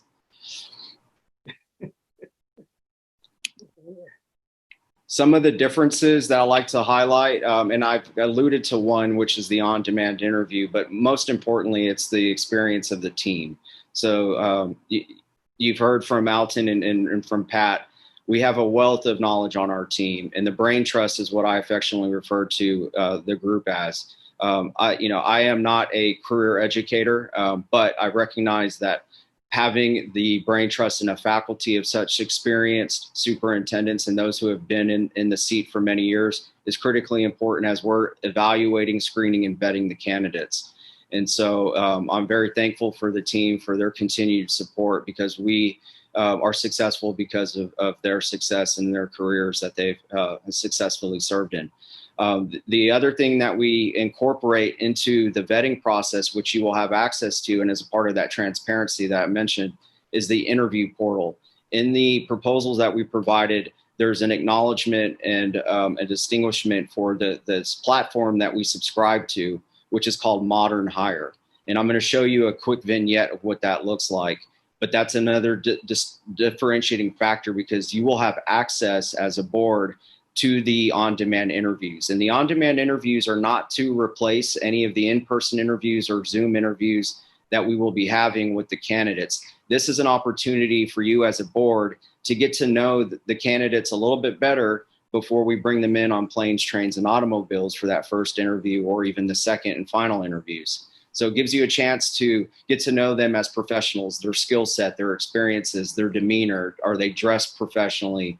Can they work well with you as a board? Do you make that connection with them preliminarily? Because we'll have access to their resumes, letters of interest, all the artifacts that we require, and so will you as a board. But this will give us an opportunity as a firm, perhaps, to get to know a candidate that we may not know from our day-to-day lives as a recruitment firm, because we're going to cast a very wide net. So I referenced Austin ISD a moment ago, and to give you some context about that particular search, we had 64 applicants apply to serve in Austin ISD, representing 23 states.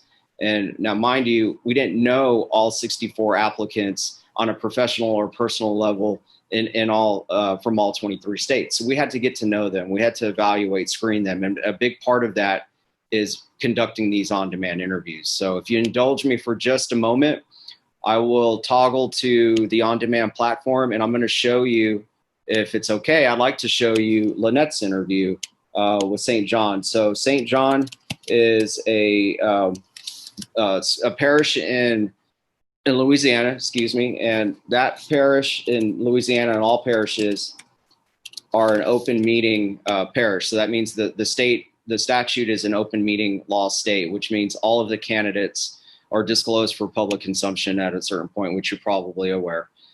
So I'm not, what I'm about to show you, I'm legally able to do so. So if you bear with me, I'll show you. This is the interface. So our team sees this on the other end. When we show you the on-demand interviews, this is what you will have access to.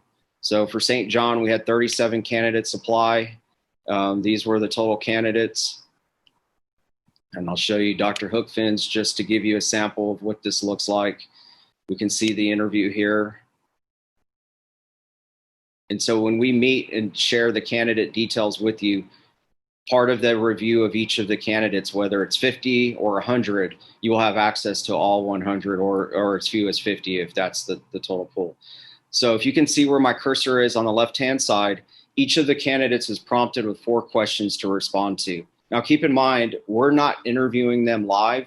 These are preset questions, and the candidates are responsible and required to do this independently of us. And so once the candidate has completed his or her interview, they submit it, and it's redirected automatically to our firm, to the team. The four of us will have access to it. We will review it independently, and then we'll determine who we feel are the best candidates, and we'll make a recommendation to you based on what we see and what we've heard from the candidates. So I'll show you question one, and then I'll pause it there after she completes the first response. Greetings, I'm Dr. Lynette Hookfin, a current deputy superintendent for an urban school district. I would say that the data, the demographics, and also the location of St. John the Baptist School District drew me to apply for this particular position. As far as the data, what really intrigued me about St. John the Baptist School District is that it's a growing district in which student performance needs to increase, also particularly in the area of special education. I would say that according to my educational background, my experiences, and also my track record in increasing student performance, I am well suited to be a candidate for this particular district. As far as the location, St. John the Baptist School District is in close proximity to where I went to high school and grew up. And so it definitely attracted me. I would say as far as my experience and support in my long-term goals, this particular position will be well suited if given the opportunity to serve as the superintendent for the school district, because my goals, my ultimate goal, is to become a district leader.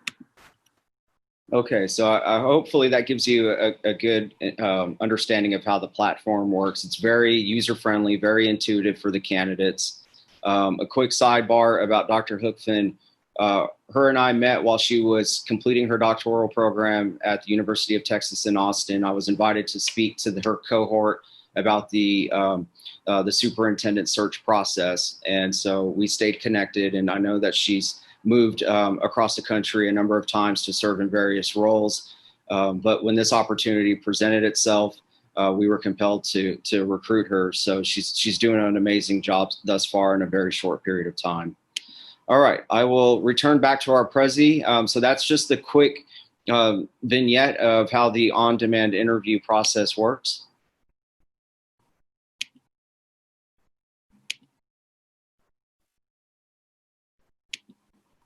All right, so if we get to the recruitment piece, and I'm sorry, it's not letting me advance like it normally does. So the recruitment for us, I mentioned earlier that our faculty is strategically located across the country. So all traditional school educators, so naturally we will recruit the public school administrators, sitting superintendents, both locally and afar. If it's the will of the board for us to cast a wide net, we will recruit from across the country. We also have experience if it's the will of the board to recruit non-traditional leaders, perhaps somebody who is an attorney, who has a military background, who might be a chief financial officer, or even serving as a nonprofit in the spirit of education. So philanthropic leaders, business leaders, even higher education leaders. I failed to mention earlier that we also work with major national organizations. Of course, you see quite a few of these acronyms. I don't want to assume everyone is familiar. So the American Association of School Administrators, ALAS, the Association of Latino Administrators and Superintendents. Dr. Linares is actually one of the founding members of that organization. Another faculty member of ours and teammate is Dr. Jose Leyba. He currently has served as the Superintendent's Leadership Academy for aspiring superintendents for the Association of ALAS, the Council of Great City Schools, CUBE, the Council of Urban Boards of Education, MASBO, which is our Mexican American School Board Association here in the Southwest. Of course, NABC, the National Alliance of Black School Educators. NABC has invited me to speak during the last two events to their aspiring men's leadership program, and also their national cohort, which we're very fortunate that we were invited to do that. And in fact, ALAS had us speak during their most recent virtual summit since, and due to the pandemic, we did that virtually. So those are some proud partnerships. So we will leverage those networks to recruit exceptional talent from across the country. And here is the timeline. Now, this obviously will be customizable to to meet the needs of the community and to serve you as a board. So we would begin with a kickoff meeting. That's the planning discussion to take place sometime in November, ideally sometime before Thanksgiving, the Thanksgiving break. And that will help us identify a true timeline, an agenda for what we're looking to accomplish, both as a board, a community, and as a firm. And so all of this is what you see before you is customizable. This is just tentative, and it's just kind of a snapshot of how we typically work through the major milestones. So if we were to identify the community stakeholder groups, all of the individuals that you would wish for us to speak with, whether it be in person, virtually, including the online surveys that we conduct, will be held. Technically, we could theoretically do it beginning as early as next month, which is starting next week, November through December. And that also includes a part of the recruitment aspect of it. And I will pause there and tell you that the recruitment technically has already began. And you'll see why. We have a number of candidates who are aware of our interest to represent you in this capacity, and they have already verbally expressed interest and have conveyed to us that they're willing to apply. So that's why I have recruitment stated here November through December, because if you're a solid search unit, it never stops. So it's something that we've already begun to help you and to serve you. Win or lose, we have you covered, and we'll be glad to pass along the information that I'm referencing. The screening will also begin in December and will continue through January. So obviously we have a lag time with the winter break and after the new year. So we could then reconvene once the application could close in late July. The candidate review, where we present the candidates, would take place sometime in February, if not sooner. And then interviews could begin, and naming a lone finalist could occur in March. And again, that's all hypothetical, and by no means do we have to follow our suggested timeline, but just food for thought as we kind of map out the major milestones. I just wanted to give you an idea of a recent testimonial. This is Ms. Halsey. She serves as a trustee. At the time when we represented this particular school system, she was the vice president of the board, but I thought her remarks were very nice, and we're very appreciative of their partnership. Their superintendent is still serving in his seat today. And I'll also leave you with this before I show you the last slide. All of the superintendents that we have placed during the tenure of our firm are still serving in his or her role today. So we all know the importance of longevity and commitment. So our commitment to you is that we won't love you and leave you. We want to be a long-lasting partner of Kansas City, Kansas Public Schools. We will support you as a board. We will support your incoming superintendent. And it's a service that we offer in kind. It's not an add-on service. We want to see the community and the district thrive. And most importantly, the students be successful, whether that's in alignment with your mission to be college, career, and life ready. Those are our goals. That's our will, and that's our why. And last but not least, we engage in a lot of social media, and you can see that we're a very tech-rich organization. I wanted to acknowledge and thank all of you for the invitation to meet tonight. Earlier, I mentioned that several candidates have already conveyed to us that they plan to apply to serve as your next superintendent. So this is my own personal LinkedIn profile that I just posted literally 3 days ago. And you can see the reaction to it. Over 1,000 views, 43 likes, and a couple of comments. So again, I'll leave and end there with our formal presentation. Just again, to thank you for the opportunity to visit with you this evening. Thank you for your service to the board. And we welcome any questions at this time. And if you'd like, I can stop the screen sharing as well. Thank you, James, for the presentation and for the information. Very helpful and thorough to supplement your application that you submitted. So we're grateful for you. And we have a very engaged board, very inquisitive board. So I know they are waiting to ask some really great questions. So I will get to that. I'll start you off with a pretty easy one, hopefully, and just to get the conversation rolling. So as you have done your research, what do you know about our school district? Obviously, you've plucked one of our best from us. But what can you tell us about our school district, about the Kansas City, Kansas area? What do you know about, what our needs are as we're doing our superintendent search? And, why are you all the best fit to help us in this search? Sure. Team, would one of you like to start first, or you want me to go? Let me offer this. My first job as superintendent was in Cincinnati Public Schools, Cincinnati, Ohio. And so a lot of the things that I experienced there are things you're probably dealing with as well. Working with a heavy minority district, about 55% Hispanic, I do believe, and then African American and white. And then you have a significant number who would be what we call low SES. Well, I'm a low SES kid too. I grew up in a 3-room house with 8 children, no indoor plumbing. So where you start from does not dictate where you end. I think that the commitment of the educators on this board, like the folks I'm in the Cincinnati community, we know the things our children are dealing with, but that is not where they're going to stay. And it's our commitment to move them forward. And so I think that your work within the whole community, because it takes the whole community to make this work happen, it's what I perceive is your why, is your passion. Each of you referenced your experience in teaching in your profiles. So I know that's where that passion is. I'm a superintendent in 3 different districts and then one as an interim in my hometown. So a lot of the profile I look at here is very similar to what I've dealt with. And so I'm very comfortable with knowing who is out there. I'm serving as a national president, serving as a consultant and mentor to a lot of superintendent candidates out there. I feel very comfortable that we can find the right match for your school system. If I could jump in also, I would say one of the things as I was looking at the data, I was noticing that your graduation rate is like at 73.9%, at least the data that I looked at, while the state's is at 87. So I know that there are always challenges in keeping students in school, number one, and then secondly, being able to graduate them on time. The issue that almost every district is dealing with right now is during COVID, how do you actually increase that graduation rate when we're doing so many things virtually? And it's a lot easier for children to, skip class or not attend to all their assignments like they should.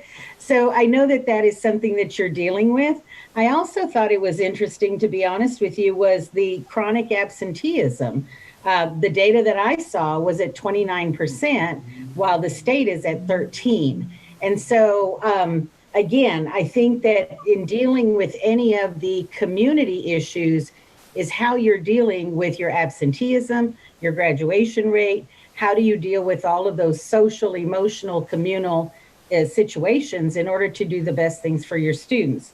You know, you have a good number of limited English proficient students, and so being able to deal with an efficient and effective bilingual education program, as well as dealing with your regular math, science, and career technology issues. I think those are some of the things that, as you look as a district, you want to be able to find a leader who has some great new ideas to bring to the district. That how do we improve on those things? We're doing good in so many things, but then there's other things that we need to improve on. And those are just a quick snippet of to answer the question. So James, I turn it back to you, sorry. Okay, no, that's terrific. No, thank you for those points. And I'll agree with my colleagues. But the other thing that I would say is for us, and as the firm's owner, the reputation of the board is very important to us because we want to represent school boards that work well together. And so the feedback that we've received is that you work well as a board. And so it's important for us to identify boards that have a similar mission and a set of values that align with our mission and values. And so we're very intentional when we seek to partner with school systems. You'll notice that right now, we don't have any current open superintendent searches other than East Baton Rouge. And that's by design. We like to work with school districts and school systems and school boards that are very intentionally focused like we are. And so we feel like this would be a terrific partnership. And we know based on our skill set, our experiences, our collective backgrounds, that we could serve you well. And like Pat and Alton, they referenced some of the data. I've given some cursory to your level 1s through 4 accountability scores. I've taken a look at some of the other data available online. But that planning discussion that I mentioned that will take place immediately once the contract is awarded, we'll be able to really sit down and identify what are the opportunity gaps, and how can we help you achieve your goals? Because it's not just a 1-year goal, it's not a 2-year goal, it's a long-lasting partnership. You know, we're seeking candidates who are willing to serve for the long haul. We're in this for the long ball game. This is a marathon. And so I mentioned earlier that our track record of success is really measured by the length of time and the commitment of service by those leaders that we've placed. And because of our efforts in working in the spirit of leadership development, executive coaching, we can offer a different value add than the other executive search firm. We're a full service consultancy. We're not only an executive search firm, we also provide professional development for aspiring principals, sitting principals, one-on-one coaching. Alton and Pat have served as not only a board of regents in Alton's hometown where he is at Stephen F. Austin, but Pat serves as an adjunct faculty for the superintendent's program at Texas State University. Brother Allman works with aspiring school board members from around the country. So we work in the spirit of education on all levels and all fronts. And so we have our fingers on the pulses of many different avenues, and that gives us the benefit of having much greater access to a deeper bench of talent. So that's the key difference between us. And we hustle. You know, our work ethic is unparalleled. You know, we right now in the next room, we have a professional videographer shooting professional video testimonials for some of the sitting superintendents that we've placed here in Central Texas. And we're going to be leveraging those video testimonials with our national marketing campaign. And so our hope is a year from now, we'll be able to invite your superintendent to have a professional testimonial. We'll be able to highlight and underscore all the great work as a board and a new superintendent you will do together in the next year. So those are some of the key points that I would just quickly articulate to share with you why us. And again, we represent you. We serve the board. The common misnomer in our line of work is that the superintendents are hired by the search firm. I mentioned earlier that we do not work with a stable of candidates. We don't recycle candidates. It's your job to hire the candidates. Our job is to bring you the best and the brightest for your consideration, and the board will make the decision. We'll be there with you every step of the way as your guide, as your consultants, to help you and to support you. But by no means will we insert our opinion or tell you that this candidate should be hired. It is your decision to make. Now, we'll give you all of the information readily available to us and to you to make those informed decisions, but we're here to serve you and not the candidates.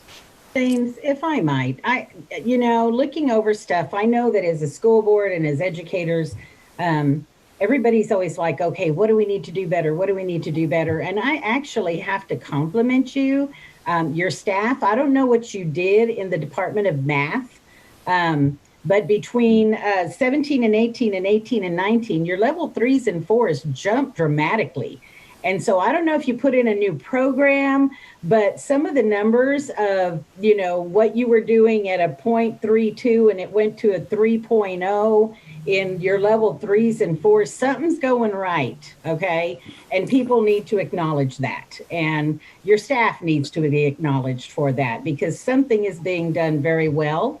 So I can never resist an opportunity to compliment when something's going right. So kudos to you. Absolutely. Thank you. This is Wanda Brownlee Page, and I was wondering, will you be able to offer candidates who have served as superintendents? Most of what we saw the last time were people who they just got their superintendent's license, they've been an assistant, but it would be nice to find people who actually served as a superintendent, who have the experience that you don't have to provide so much coaching for. So can you deliver that? Absolutely. And I'll answer first and I'll let my team respond as well and add any additional flavor. But to give you a recent statistic, since we referenced Austin ISD, nearly 50% of the candidates who applied of the 64 were sitting superintendents. And the others who were not were deputy superintendents, chief of schools in some of the largest and most complex systems in the United States, serving in varying degrees, varying capacities. So there was 23 states represented, but that's a significant indicator of the type and the depth of and the quantity of superintendents with really strong experience who applied for that position. And we wouldn't treat this search any differently. I referenced our network being so broad and so vast. We have an unparalleled network. So some of the folks that have already indicated and expressed interest in applying, I can tell you right now that some of those individuals are sitting superintendents. Thanks. One of the things I like to do is really get to know the community and the Board of Trustees and your values and just the overall flavor of the school system, because a sitting superintendent that I'm going to be working with has a good job. And I want to be able to build a case as to why they should consider leaving that job to come and assume your job. And so COVID may have an impact, but I thoroughly enjoy the community engagement piece of it to really get to know the community and flavor. We learn the stats, which is very important to have, but also what are the those intangible aspects that really make it a great place to be. Yeah, well said, Alton. I couldn't agree more, because, you know, what I often say is we'll poach sitting superintendents from other districts that we're not currently representing, because we do have that commitment that we'll never recruit a superintendent that we've placed. We've placed 15 or so superintendents over the past, 5.5 years, 6 years. But, Alton has a strong reputation. Dr. Lenatus has a strong reputation. Raymond has a strong reputation. We want to make sure it's the right fit. So to his point, we will engage not only you, the staff and the students, but your constituents, the stakeholders, faith-based groups, the Chamber of Commerce, all of the above. We're going to meet with as many people as we can during the first 3 weeks to develop the leadership profile, the job profile of your next superintendent. And so those attributes will be reflected in the type of people that we recruit. And I think one of our other colleagues says it very clearly in that we want somebody who is running to Kansas City, right, not somebody who's running away from their current district. Right. So that's what we look for. We look for someone who is intent on going to a place. They, like Alton said, they've got a great job. How do we get them to go to somewhere? Not that they're trying to run away from a job they're in that they don't like. This is Dr. Nguyen. What do you think is going to be the most significant challenge in creating a pool of candidates? To be frank, I don't anticipate a challenge. The only challenge I would see is a matter of timing with the holidays, but that also presents an opportunity because candidates right now use their leisure time, which is the holiday season, to begin pursuing other opportunities for consideration. And the other thing that I would suggest is that I particularly am noticing, and I'm just speaking for me, this is an I statement, that many of the superintendents who are currently serving as superintendents who are eligible for retirement are starting to retire mid-year. And I don't know if it's can be all attributed to the pandemic and COVID and the stressors of the pandemic and COVID, but I'd like to think that it has a lot to do with it. And so the only challenge that would present potentially is that you'll see more vacancies for a superintendent position open during the same time period that we'll be representing you. So there's naturally going to be some competition with other school systems. So that's why you'll need us to represent you, because our brain trust, our network is so vast. Of course I drink my own Kool-Aid, but this is what we do for a living. We've never failed to search. So I say that not only as a challenge, but an opportunity. So I don't see it necessarily as a challenge, but I want to acknowledge your question. But those are the two things that I would offer for consideration. This is Dr. Stacey Yeager. I have a question. Thank you so much, Dr. Inez, for bringing up our statistics for our district, because it's so important, as you mentioned, to highlight what we're doing great and what we want to continue doing. Of course, we want to continue our district growing at an excellent rate to where we're graduating students, we're seeing students' test scores improve, and that continuum. So how do you all plan to sell our district to obtain that adequate pool of qualified candidates? Yeah, can I jump in? I haven't said much. I usually talk a lot. So a couple of things. One, I mean, when I was looking at your Diplomas Plus program or your Diploma Plus program, I was like, man, every district needs this, right? And so you have something already that's like a foundational thing. Kids are graduating, at least a year of college, some certification, like who's doing that, right? And so, I mean, that in itself is something you have to build on. And it's a model, right, that can be replicated and can be sold, right, to both candidates and funders, right? Because you need more money in the system. You need some philanthropic money to come in. And so I think that's one thing. And then the other thing, right, I mean, James alluded to it, and of course, Alton alluded to it. You know, I think we are kind of like the student you're serving, right? So that's a unique thing.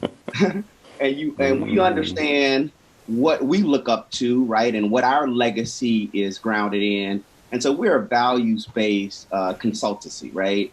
And I mean, all of y'all are, you know, grounded in the county, grounded in the classroom, you know, I mean, so you know about family, you have a sense of excellence, and then it's about legacy, right? And so James talked about the marathon that we're running. This is about, you know, our legacy of leadership, especially amongst people of color, right? And then working as a team. I'm one of 12 children, right? And so I know about being one of 14.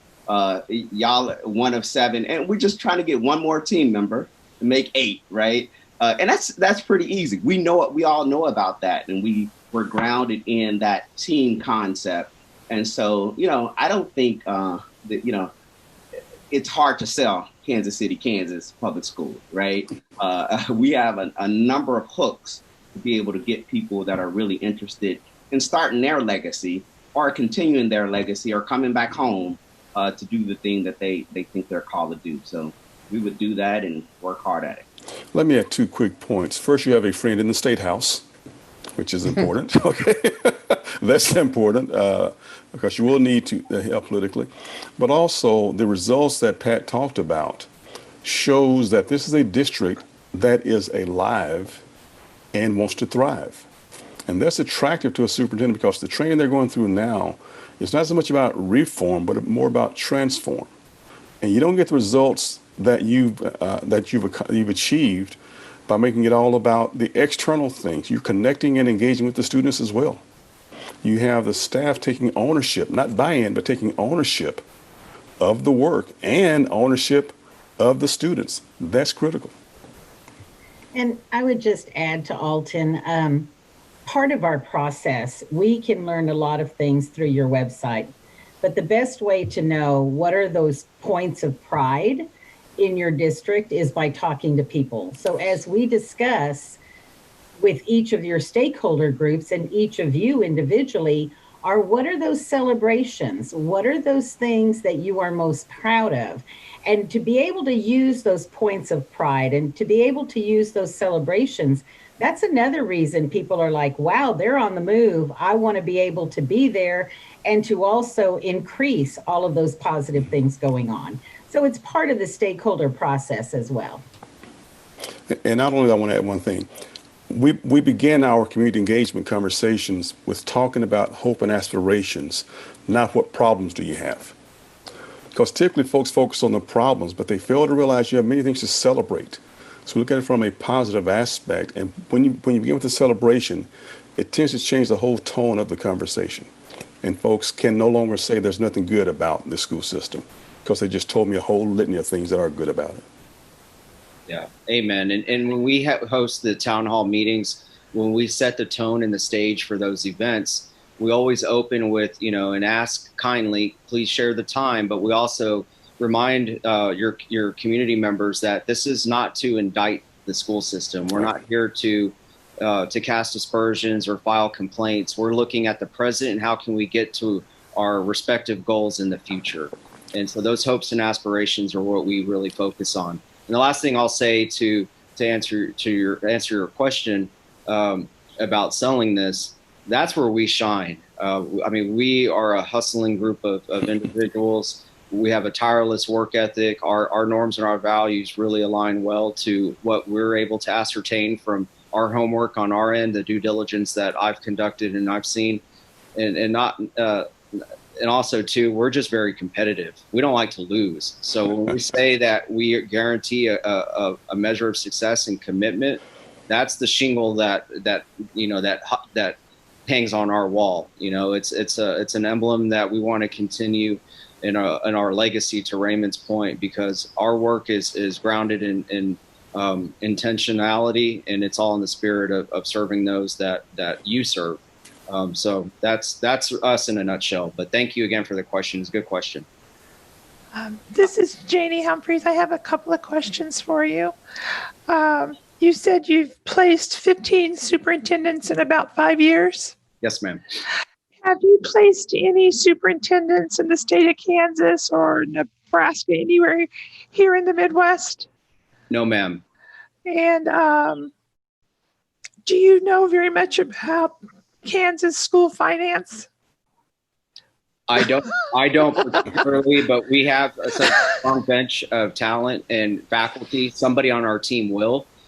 So once we're retained to support you in this work, we have a number of third-party partners that we work with, and they specialize in finance. So we have them on retainer, and so if it's the will of the board to hire us, we will certainly engage them, and it's no additional cost. Yeah, and I'll jump into I'm the son of a preacher, and we have this theme in our house that says money answered all things. So we know you need more money. We know you need a leader. You need a leader that knows how to figure out how to make that happen for y'all, right? And for the student. It would just be good if the applicants had a background on Kansas school finance before they got to the ending of the application process, just so they would know what they were coming into. That could certainly be a criteria as we develop the job profile and the leadership profile. Once we have these kickoff meetings and we meet with your stakeholders, part of the online survey that we will launch and conduct, there could be an element in the ranking of priorities, such as how important on a scale of 1 to 5, 5 being the highest level of importance, is finance to you. And so we can ascertain how finance falls within the category of priorities. So that's a great question. And our network will have the ability to identify those candidates with the talent to serve in that role. This is Wanda Brown. Oh, I'm sorry. She said no. Go ahead. You go ahead. Well, I just wanted to say, having two superintendents sitting here, is finance an issue? Is it that big a difference between Kansas, Texas? Because they're all having financial problems. And I'm not saying, I would assume anyone who got the job would do their homework and do some due diligence to find out, how does this system work? Because they're all having problems. So I just want to know from you all, you've had the experience. What did you find when you were superintendent? Is it that big a deal and that complicated that a person couldn't read and figure out what's going on? Let me jump in because I went from Texas to Ohio, and they have very different finance systems. I didn't know what a mill was till I got to Ohio. Okay. But I had learned about what a mill was, but I passed the largest bond election in history, and it passed another operation levy there as well. When folks talk about school finance, half the folks who say they understand it really, really don't. But you're going to have associations and experts within the state that you're going to have to rely upon. And you're going to have a financial person within the district as well. My question is, does a finance person report to the superintendent or to the school board in Kansas City?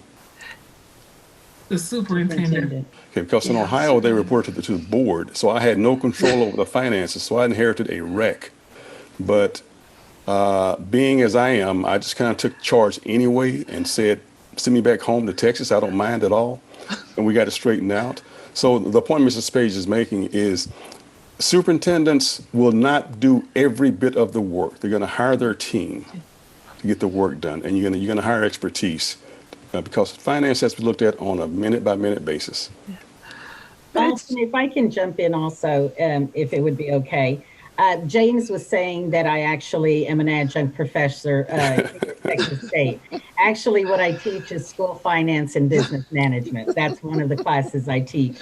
And what I tell the superintendent doctorate students is the most important thing regarding finance is to make sure you have the best of your chief financial officer. And you have to have somebody who, number one, knows what they're doing. Number two, that you and the board trust to be able to do the right things. The numbers piece, yes, you can always learn that. But what you really have to do is make sure that your team, starting with your chief financial officer, are the best of the best. Then and only then will you be able to have a school district that is on top of the school finances in your state. Yes. And the other thing I will say, we conduct not only superintendent searches, but all administrative level searches from the principalship up to the superintendent and even state departments. And the reason that I mention this, beginning on Monday, we will begin 2 CFO searches for 2 relatively large school systems here in Texas. We've have successfully recruited CFOs for some of our other district partners during the past 6 years. So speaking of finances, I'm going to shift it just a little bit. But I'm looking at your costs here, and so I'm wondering if you could break down your costs a little bit more than what's in the application, right? So I see kind of the generic overall total cost, but could you speak a little bit more about what that all includes, and are there any extras that maybe aren't broken out specifically? I do see the $1,500 per day for candidate travel and expense. Is that on top of the $2,500, the total cost, or? Yes, sir. Yeah, great question. So I'll go ahead and start. So, and I'll start with the extras since that's what we finished with there. Thank you, Board President Lopez. So the candidate travel, just based on experience, depending on where he or she is traveling from, you can, on average, anticipate a roughly $1,500 a day expense, depending on the number of candidates. You multiply that by 6 or however many candidates there are for round 1 and perhaps round 2. Now, during the pandemic time period over the past, 6 months, most of our engagements supporting and serving a school board and our district partners have been done primarily, I would say 90% remotely. I would imagine that you would likely at some point want to meet your superintendent candidates in person, so you would want to budget for that. So that is an additional expense. We've managed it in 2 different ways, where we pay the expense rather than the candidates paying it, and then we can be reimbursed. We try to make it as simplified as possible. So our $25,000 cost is all inclusive. That's all 4 of us, your faculty, your consultants to represent you. That's our consulting rate, plus all of the advertising, plus the cost of the background checks. We will outsource the third-party background checks to Baker Eubanks. The cost per and it's a very thorough process, and I'll get into this in a moment, but each background check is $750. So that cost, can add up depending on the number of background checks we will conduct as we get to the latter stages. All the advertising fees, just the varying degrees of the modern hire cost. Each month we pay a subscription fee to utilize the modern hire, and it's $1,000 per month. So as we continue to do that, we will need to leverage that. And then, of course, all of our back-end resources. We have full-time staff who are going to help us on the back end. So it also encompasses some other overhead costs. So we try to be as fair and as reasonable. I can tell you, if you were to look at the private sector of executive searches, you generally can account for 30% of the minimum base salary. We try to come in the ballpark of around 10% of the superintendent's salary, or somewhere in that ballpark. Now, I didn't know what Dr. Faust's outgoing salary was, so I took an estimation based on your student enrollment. But we're generally kind of fall in the middle of the road or the low end. But if that budget is of concern to you, please let us know. And as a team, we want to do what's best for you and what's right for your constituents and your taxpayers. Let me add this too. I don't know how many other firms use the on-demand interview process, But a lot of folks can look good on paper, but when you see them actually talking to you via the video and whatnot, that kind of gives you a different perspective of who you may want to bring in or may not want to bring in. So you may not bring in some folks and pay for it when it was just a dud. If you had seen them initially, you may not have been as impressive as they looked on paper. Yeah. I do have a And I'm sorry, the other thing, sorry, I failed to mention, I'm sorry to interrupt you. So we'll also pay for the premium service of Zoom. If we have to conduct any stakeholder meetings virtually, our Zoom platform, we can accommodate large groups. When we conducted the AISD search, all of us utilized Zoom at different times to manage the community stakeholder meetings. And then the online survey tool we use, we subscribe to the premium version of SurveyMonkey.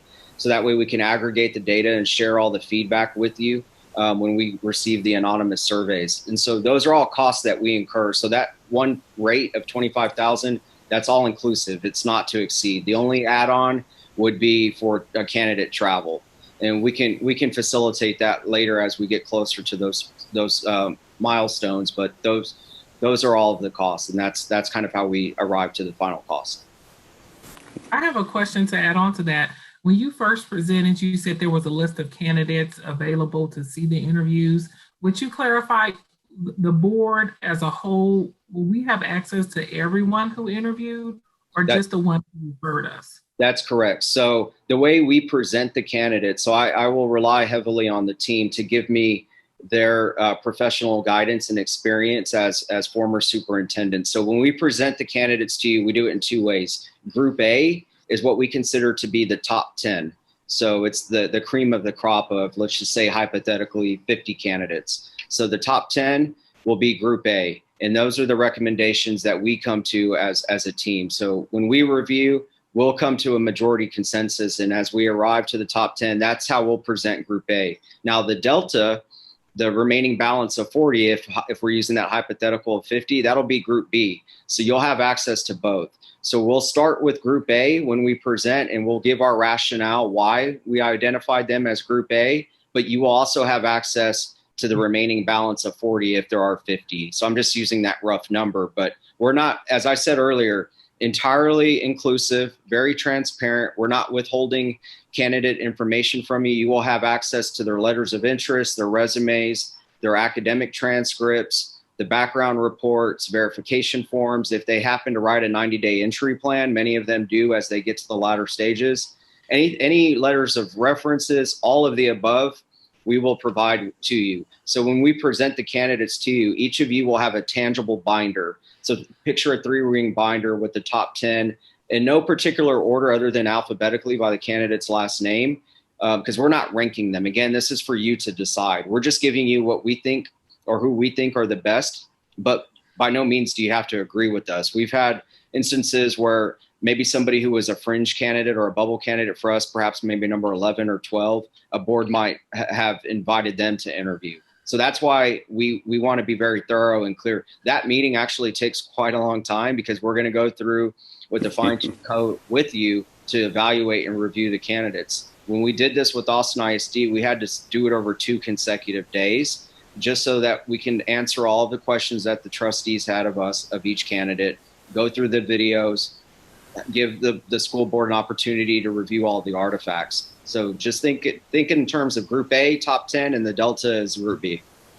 Well, to follow up with that, what is your plan to ensure that you can create a diverse pool of candidates to select from?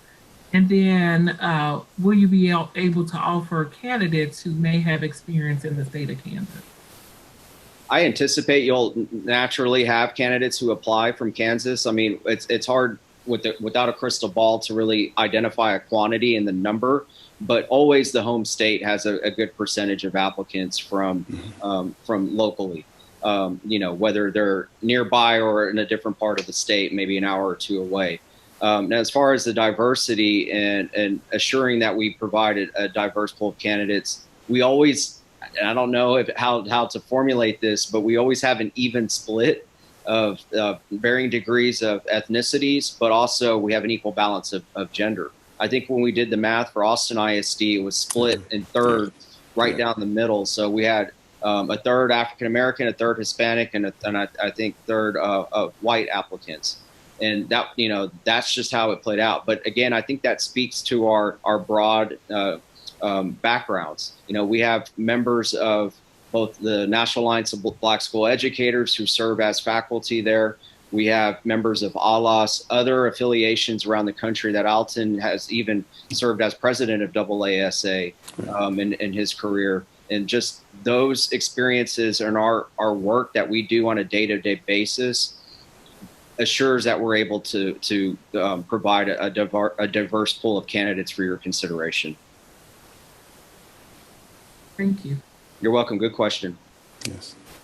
So I do want to be conscious of time and respect everyone's time. We still have some time for a couple more questions if any board members do have any additional questions for our guests tonight. If not, I would also open it up for James and your team if you have some questions for our board that you would like to clarify.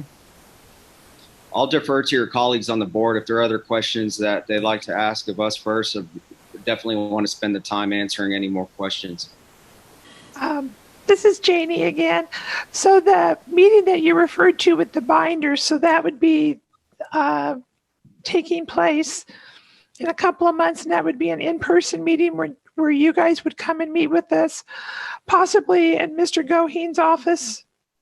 That would be ideal. I think it's best served if we can meet in person. Now, we understand there's extenuating circumstances with COVID and, it's an uncharted territory right now. So we have the ability with our technology to present the materials virtually if need be. But I would suggest if we're given the opportunity to meet in person, I think we do our best work as not only as a board, but as a firm, where we can meet and collaborate in person, because it's a lot of information. We will ship, if we're able to meet everything, we'll ship everything via FedEx to your general counsel, to your counsel's office.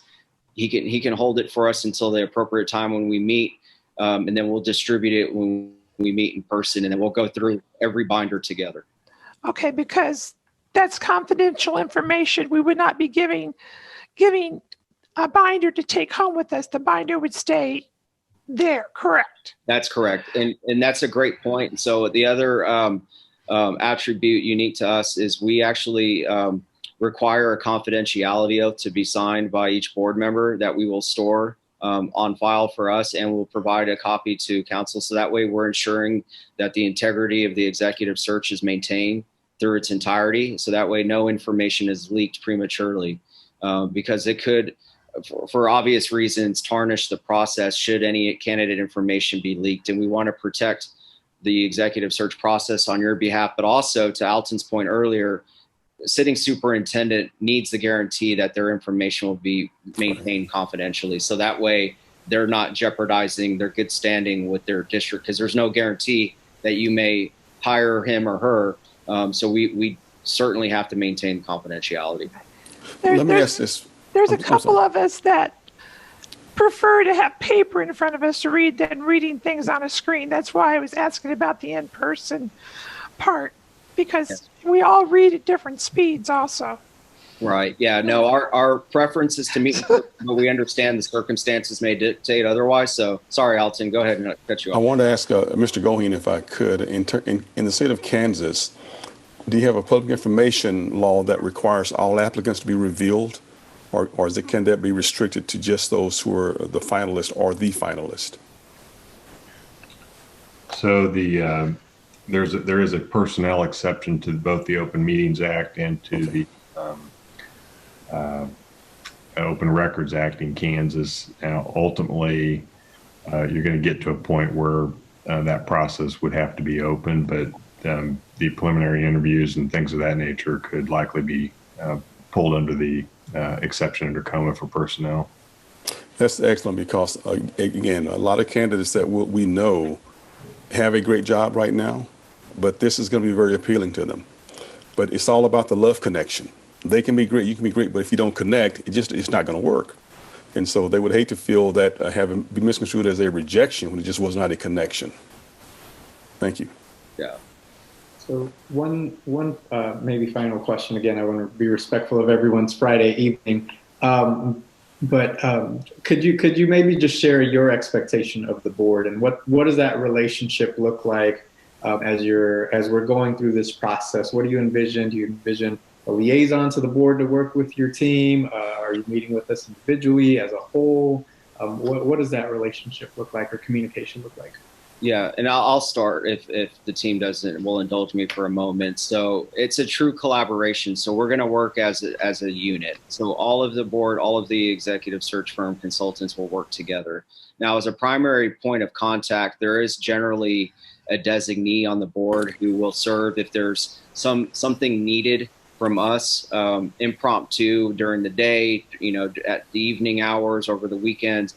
We have an open door policy. So I oftentimes liken our kind of our scope of work day to day as kind of like a full-time realtor on call. So if you know a realtor schedule, they work a lot on the weekends or working in the evening times to accommodate busy schedules.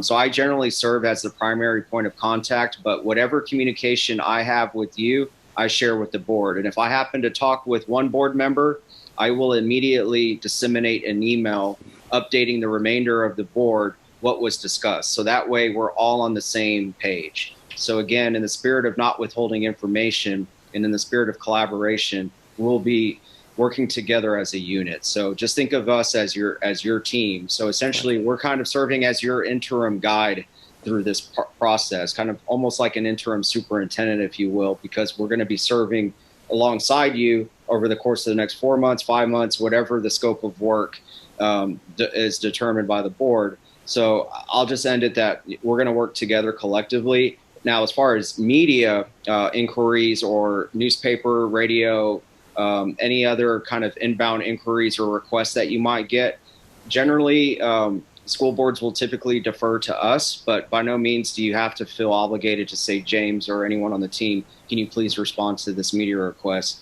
Because again, if we want to alleviate any of the external pressures from the board, and if we can do that even by supporting any media request or giving it a quick interview, we oftentimes do that. So I kind of look at the communication channels of being both external and internal.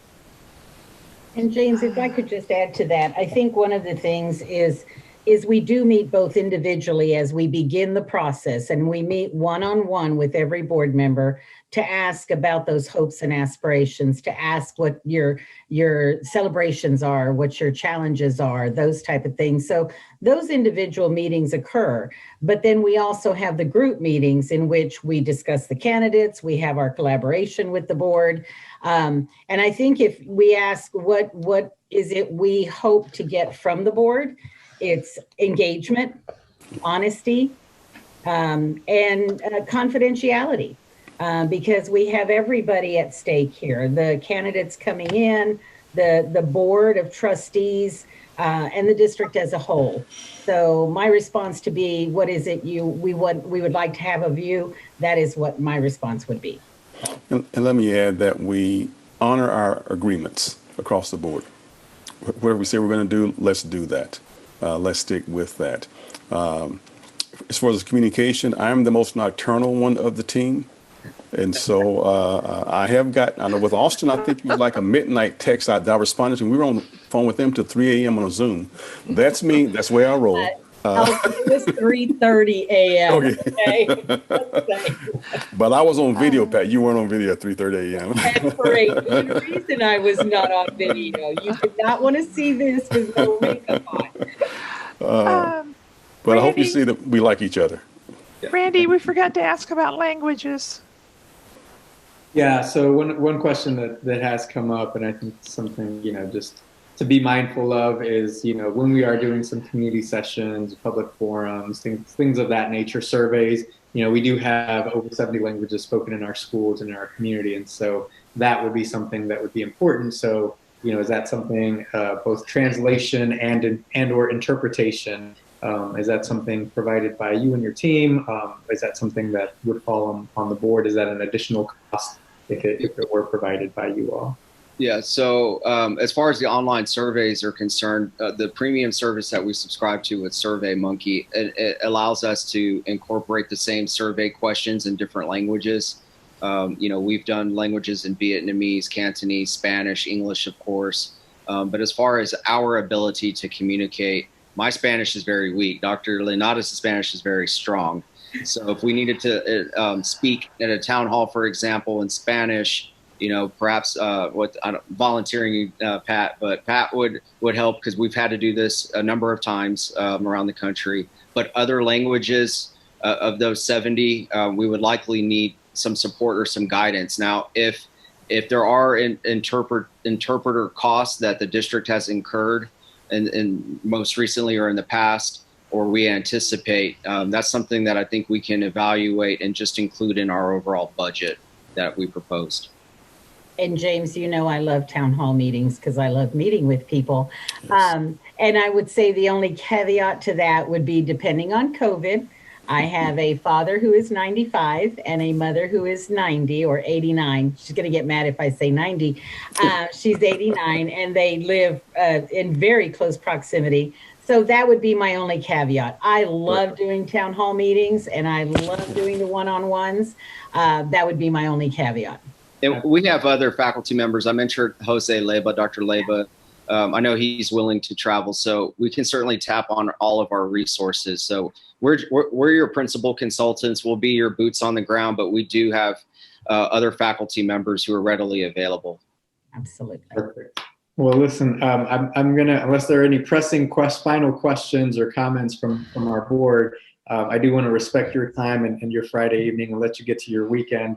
But on behalf of the board, I do just want to say thank you for your submitting your proposal for today's conversation. I thought it was a really good conversation, very engaged from all parties. And just so you know, in terms of the timeline, our board will meet next Friday, November 6th, to discuss the firms that have applied and to make a final decision, at which point we will notify all firms of our decision, you know, which way we'll be going. But then we'll want to hit the ground running, as all the firms have said. This is a process we're already early in on, and so we don't want to waste too much time. So, but we appreciate your time tonight.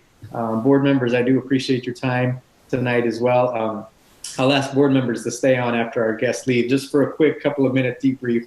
But any final comments, James, or from your team or board members before we let you all go? Yeah, I'll just finish and I'll let my team say anything they wish to say. But I want to thank you for your service to Kansas City, Kansas Public Schools. I know oftentimes it can be a thankless job. Folks on the outside don't see all the hard work that you put in, the tireless nights that, you know, here we are visiting Friday evening. So I want to say thank you for the opportunity. It's an honor to even be considered. We welcome the opportunity to serve you, the community, and the students. But again, thank you for inviting us to be here with you this evening. It was nice meeting all of you virtually. Thank you for coming. I'm a former school board member also. I didn't mention that. And we just went through hiring a new university president a year ago. So I can very much sympathize or empathize with what you're experiencing right now. So look forward to working with you all. And Dr. Yeager, I love your background. Thank you so much. Thank you all. Very nice meeting you, and hopefully we'll see you soon. Take care. Bye-bye. Bye. Take care. Have a great weekend. You as well. Thank you.